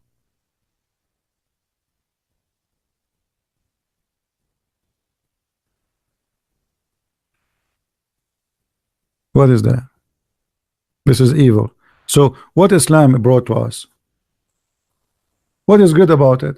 So now the Muslims, they feel they are under conspiracy. Everybody is against them. Islam made them believe the Jews they hate you, the Christian they hate you, the Hindus they hate you, the Buddhists they hate you, the atheists they hate you, everybody, and you are the enemy of everybody. Islam did not bring peace. Islam is bringing war and division and evil, and that is satanic. For me, why I will not love to help somebody as a Muslim? Why I will not do that? Why I will not do good to him? Why I should hate him? That's not right. In Islam, no. You have even to hate even your family. The Quran in chapter 9 verse number 23. And here this is about, this is not metaphorical. This is not metaphorical. This is literally. Like the Muslim, they say to you that Jesus says if you don't hate your family, it's, but Jesus said hate no one. What he's talking about, that if you prefer your family more than me, that's mean you don't belong to me.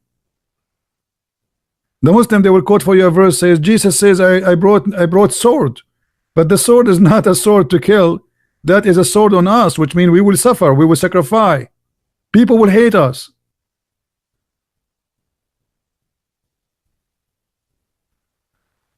This is your Quran, or who you believe.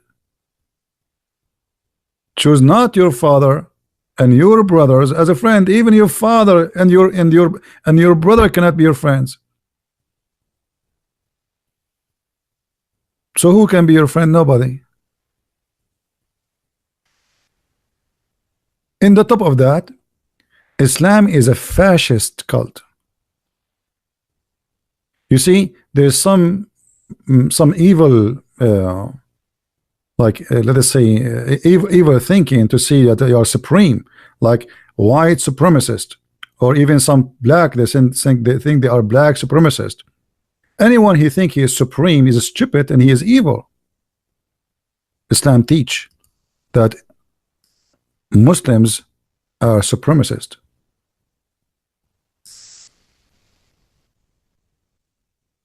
Read carefully with me.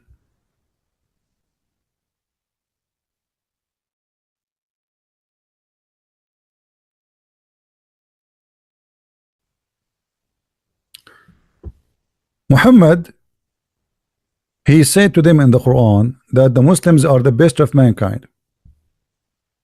The Muslim, they quote for you this verse, they say this is a verse saying that the best of mankind is us, to be benefit for the benefit of mankind, but they will not tell you what the verse is about. The verse is about that we are fascist. The teaching of Islam teaches us to be fascist. We are the best and you are no one. You are equal to an animal, to the point we can put a chain around your neck. Read carefully. You are the best of people ever raised up between two brackets to the benefit. You see the benefit? Okay, what is the benefit? Benefit of mankind. So when you hear this, that's wonderful.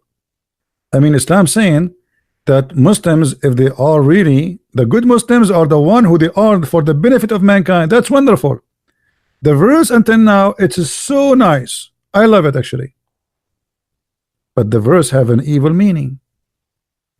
The best for mankind are those who bring who? The mankind, with chains around their necks till they embrace Islam. Do you see it?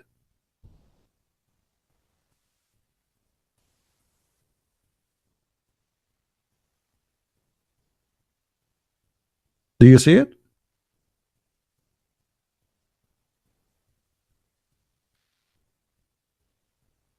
So now, not only we have a religion teaching violence against females, disrespecting women, having sex with the children, injustice, even in rules like normal life, like stealing and etc., even teaching hypocrisy and hatred, and teaching supremacist that we are supreme and the rest are a bunch of animals.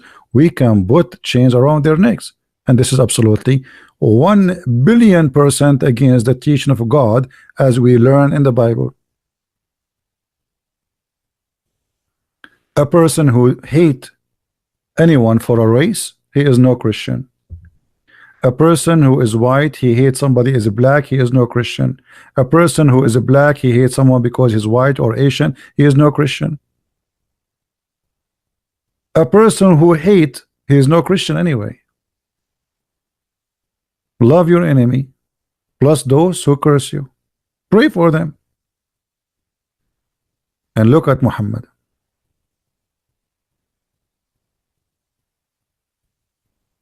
Additional to that, not only Islam teach that Muslims are supremacist, ethnic, even though they are not ethnic, but Islam teach them that they are one ummah, which means one nation. The Muslims are a nation. They are not like us. They are different nation. This was ethnic. So ethnic in Islam became, Islam itself is an ethnic, and it became an identity. What about other disgusting teaching? Being evil to animals. Muhammad, he ordered to kill all the dogs. But Muhammad, he have a special treatment for black dogs. He believed that black dogs are the devil.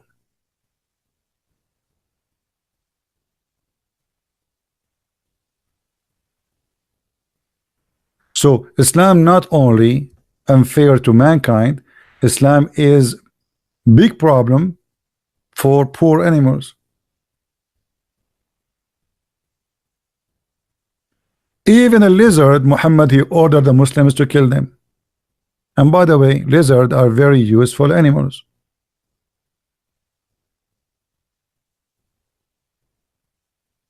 He ordered to kill all dogs in the beginning, and then the people they start complaining, so he said, okay, kill only the black dog.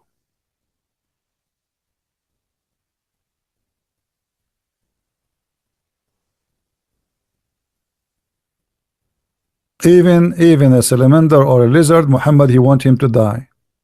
So Islam will enforcing Islam on people will change the people to evil, not to good. Even the poor salamander, you want to kill him. Why? Why? Because Muhammad, he come with a fiction story that Mr. Salamander was trying to burn Abraham. Salamander, he was trying to burn Abraham. Are you sure, Muhammad? So the black dog is the devil, the black snake is the devil, the black bird is the devil, and now we have Mr. Salamander is an enemy for Allah. And Allah, he asked Muslim to do jihad against salamander. I mean, think about it. Obviously, salamander is very dangerous.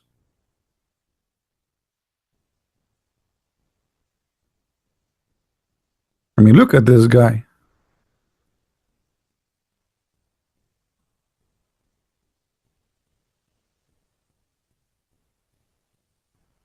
Let us find you a salamander.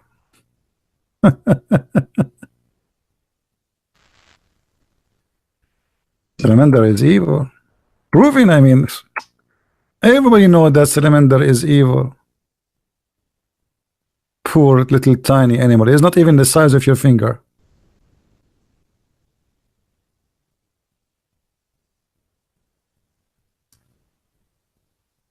This is the enemy of Allah.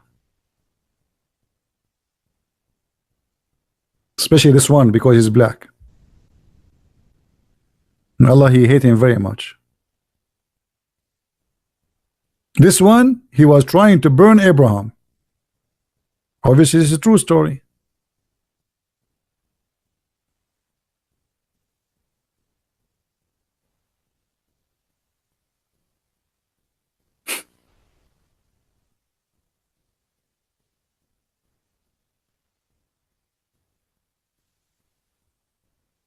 And what we can do now? Muhammad, he don't like salamander. So what we need to do now? I'm going to join the Mujahideen and start a holy war on salamander.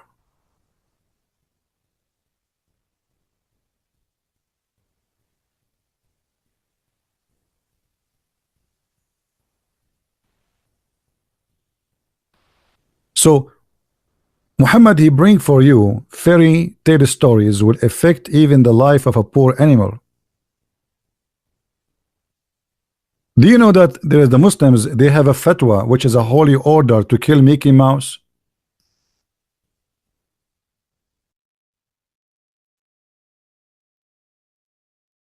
Do you know that?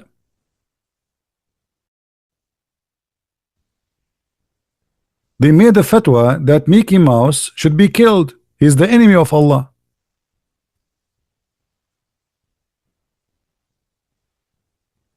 You think I'm joking? The video is all over. This is a Saudi. This is not a not a joke. Those are big sheikhs. Mickey Mouse is the enemy of Allah. And by the way, Mickey Mouse saying hello, he's hiding, but he's okay. Even Mickey Mouse, the cartoon, they want to kill him.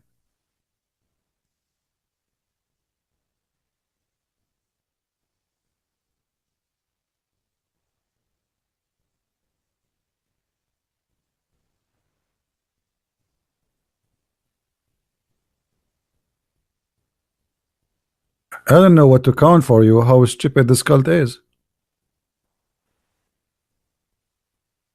How far things can go.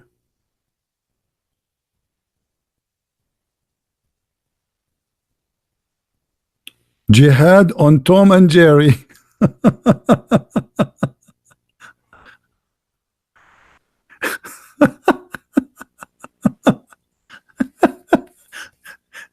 Jihad on Tom and Jerry. I mean, do I need more comment to show you how stupid this religion is? And still you will see a person who have you know, like a Western idiot, he convert to Islam. I don't know what's wrong with you. You Western, what's wrong with you? Are you mentally ill?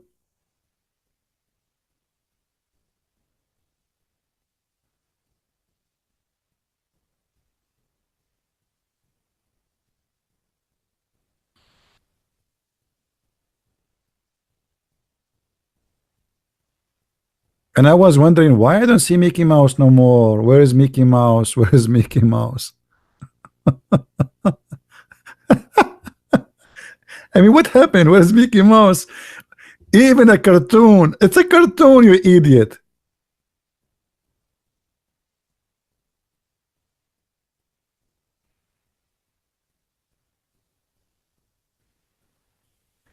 The first bicycle, you know, and this is something, you know, the one who told me, he been taught by his father. He's a Saudi. The first bicycle arrived to Saudi Arabia. Do you know what happened to it? A guy, he came, he was abroad, he came with bicycle. Guess what they did to it? The guy, he brought it to his house, he walked around with it like for 5 minutes and he put it in the house. An hour or two, he found like 2,000-3,000 people around the house and they are shouting Takbir, Allahu Akbar. They took the bicycle to the Sharia court, and the judge, he ordered to cut the neck of the bike because this is the bike of the devil. A bicycle. The bicycle is the devil. We never saw one before.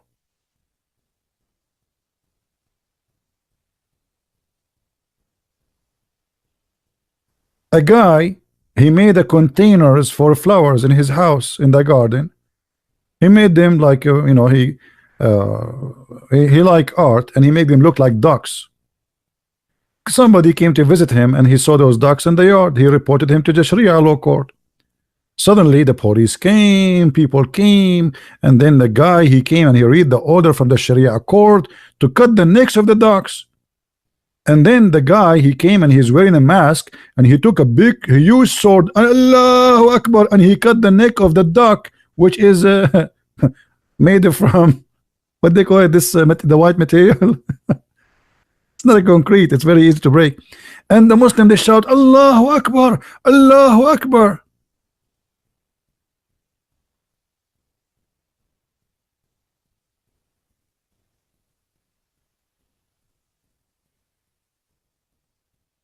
So I'm not surprised they are upset from Mickey Mouse.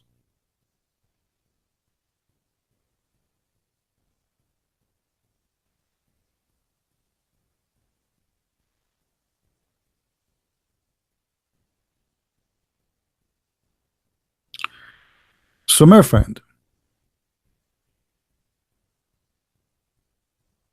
as you see, I cannot find something good. I mean, if I want to count for you the stupid, evil stuff of this religion, it's endless. And actually, it's endless. I'm doing this for how many years? And never end. This is the most stupid cult ever. This is a cult can destroy humanity, can destroy history, can destroy civilization. Music is haram. Art is haram. Football is haram. Chess is haram. I mean, what is not haram? Music, in case you do not know, it's haram. Forbidden. Okay. What wanna play chess? Haram. You cannot. Okay. Football, haram. Volleyball, haram. What is the only sport is allowed in Islam? Shooting with the arrow, riding horses, and swim, because it's what the Prophet says. Teach your children to shoot, to ride the horses, and to swim. That's it. Anything else is haram.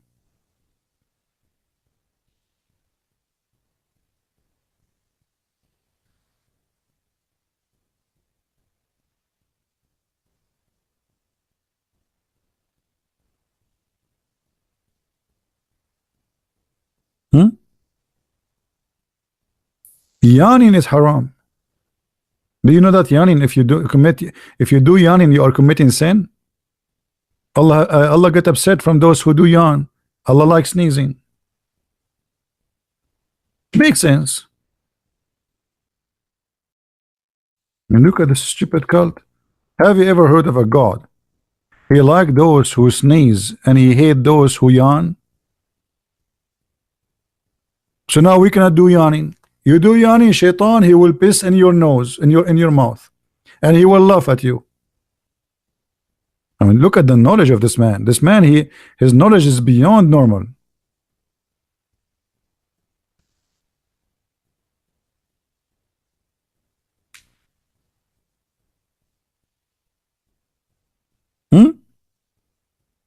Camel urine is halal. Wine is haram.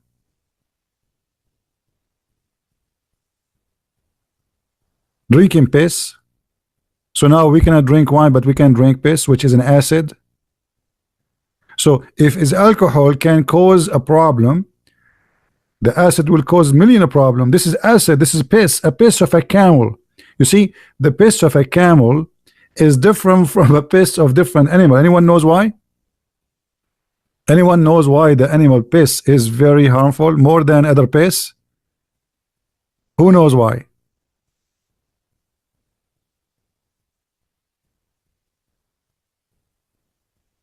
What do you think? Camels, they live where? In the desert, right? Animals who live in the desert, they are built not to waste water, which means they filter, their body is different. You see, an elephant who live in India, he do not need to save water. There's water everywhere. Or Sri Lanka, wherever he goes, there's water. So water is not a problem. But those animals are made to reserve water as much as they can. So the piss of the camel is very concentrated. You are drinking a pure acid. You can search right now in YouTube or in Google, and you will see how the Muslims, they die from drinking camel urine, to the point United Nations, they made a warning about it, but who cares? Nobody listen.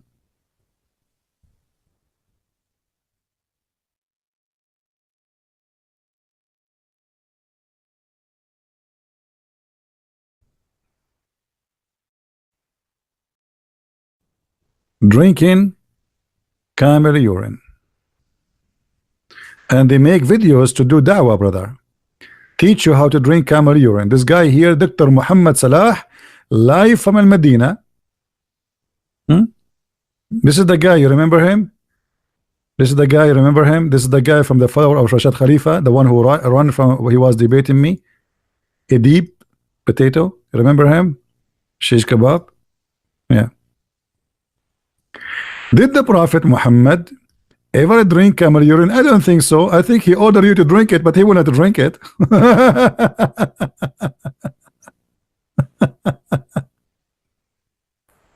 drinking camel urine. And the funny, they lift up the tail of the camel and they grab his penis and they force him to piss in their mouth because it should be fresh.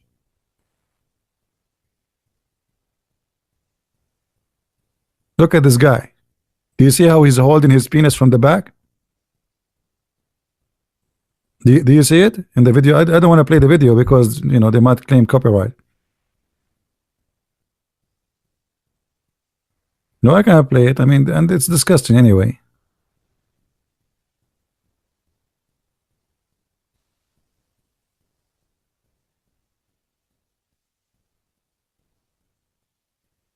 Camel urine.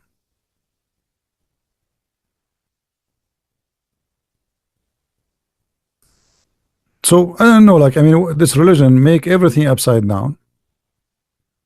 The whole world is not secure. We have a problem with security because of Islam. Muslims themselves, they have security problems. You know, Islamic countries are the last one. If you go to any Muslim country, the first thing you will see, all the windows have bars. That because it's very secure country, right? No, it's the opposite.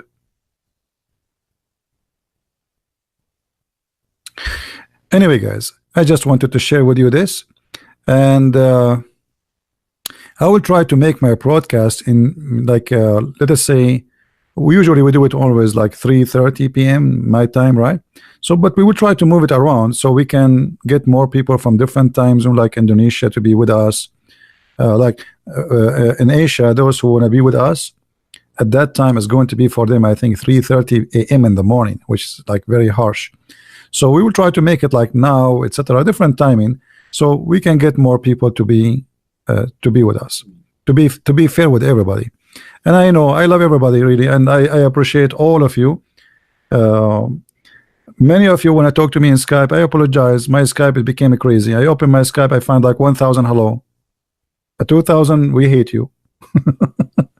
So I have to give up Skype, the same as I give up I used to receive messages in Facebook. I give up because it's too much, it's impossible, you know. So now if we have, you know, I was thinking about how we can still talk to Muslims, at least I don't want to call it a debate, let us call it, you know, nice spanking. So how we can do that? Okay, a Muslim, if we find a Muslim, he want to talk to me, we can open Paltalk. It take him 2 minutes to download it, 1 second to text me, I approve the text, I call him, we talk. All right. So if you get somebody for, you know, he think he can speak to me, I'm not going to call a debate because there is no Muslim can debate me. I am not exaggerating. Read my history. No Muslim can debate me, not even Muhammad, not even Allah. And by the way, I never debated the Muslims. You see, in order to call a debate, you have to bring two decent people giving their opinion. When you speak to a Muslim, he don't give a decent answer. I don't know if you understand what I'm saying. I will give an example. Many of you watch what it's called debate between Mimi Hijab and David Wood. Hijab was lying about all the answers. So how we can have debate? You know what I mean? That's not a debate, it's a game. Would he said to him, your God Allah have hands, he have foot, he have parts. He said, who says so? But every Muslim knows that Allah have hands, have a foot. So how we can debate? He said to him, Allah he pray. He said to him, he said, Allah he pray for, not two. I mean, what is the answer? What is the answer? So they don't debate, they try to play you. They try to avoid answering.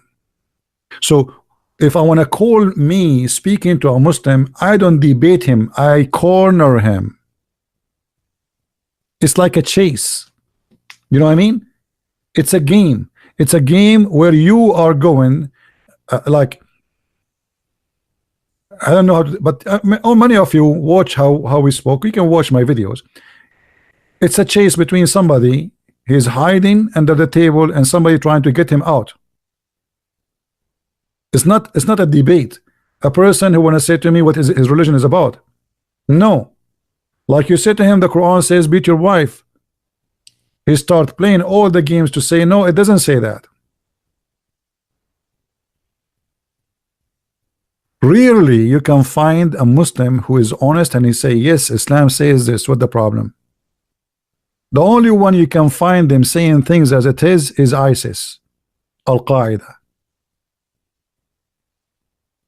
They are a lot better in the mean of hypocrisy from the rest.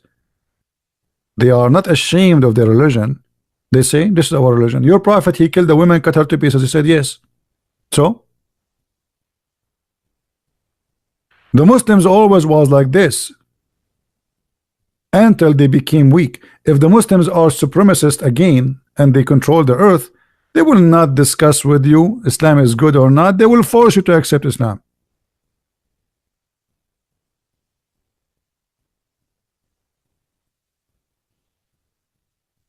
So today we are not debating, we are fighting deception, and there's a huge difference. So I appreciate all those people who help us to fight deception. Please don't forget to download my videos. I don't keep them for long. And for those who like to read, in case you do not know, my books is translated to many languages, including German, Spanish, French, Dutch, Swedish, you name it. And actually now they are working in other languages too. So I hope soon we will have more, so people they can read and they can educate themselves. Education is very important. Stupidity, ignorance is our enemy. Muslims are people who need help. I don't hate them. I'm trying to educate them, the same as I'm trying to educate you. And by the way, education is not a shame.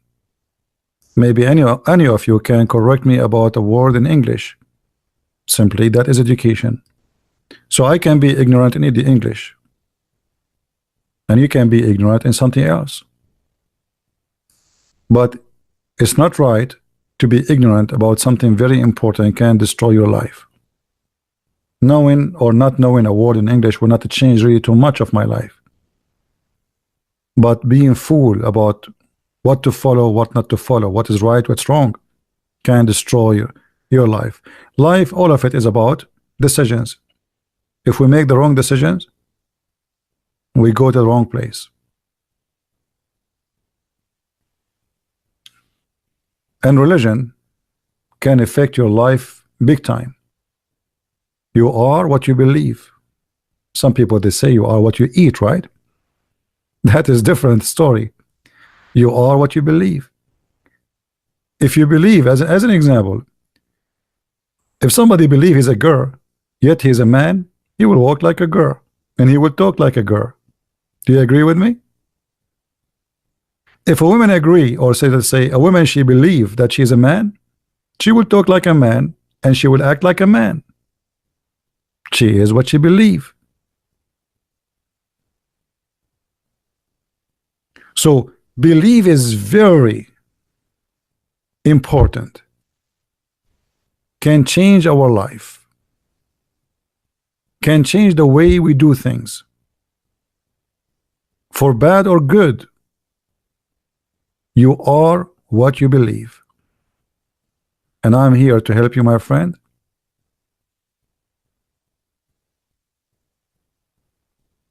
To make decision about what to believe. What you believe is your business, not my business. My business is to speak to you and share my knowledge, and you make a decision. God is not a pimp who provide women and vaginas for sex in heaven. That is a wrong belief, which is very dangerous.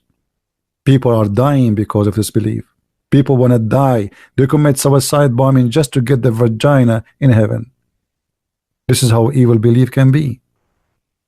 Believing in killing a human being so I can go to heaven. So this is very serious matter, and we have to think about it very seriously too. If you like to read, Feel free to search my books in Amazon, all kind of Amazon, India.com, France, Germany, and I hope my books will help you to have more reference and to guide you to the truth. And the best thing to read always is the Bible. And trust me, a Christian who don't read the Bible is missing a lot. Is missing his Christianity. He's missing the wisdom.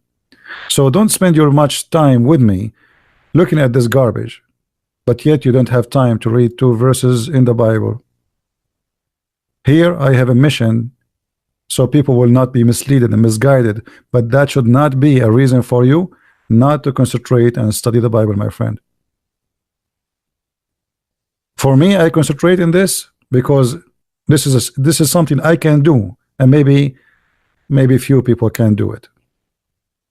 Somebody have to clean the garbage, and what I work in is garbage. All of this is garbage.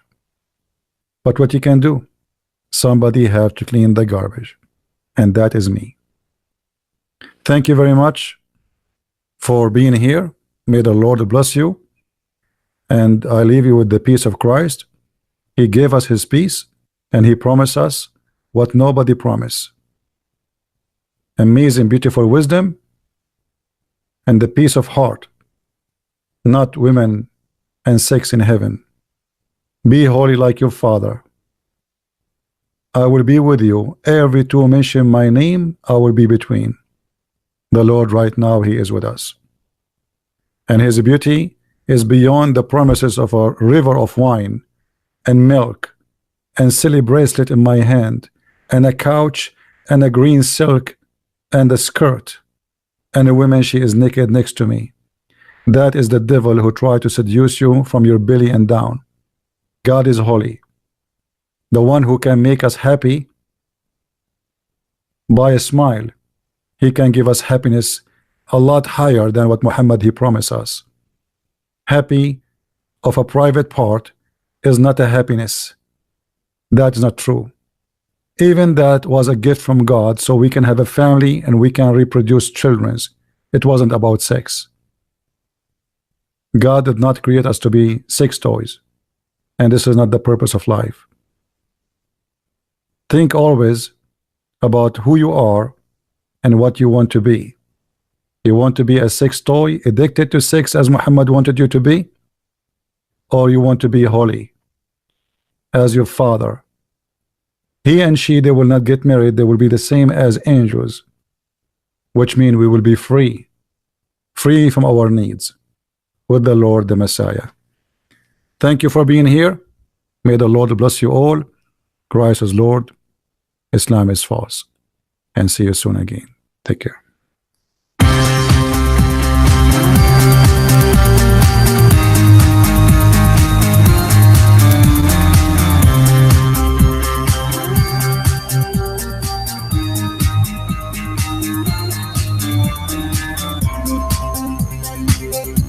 Thank you.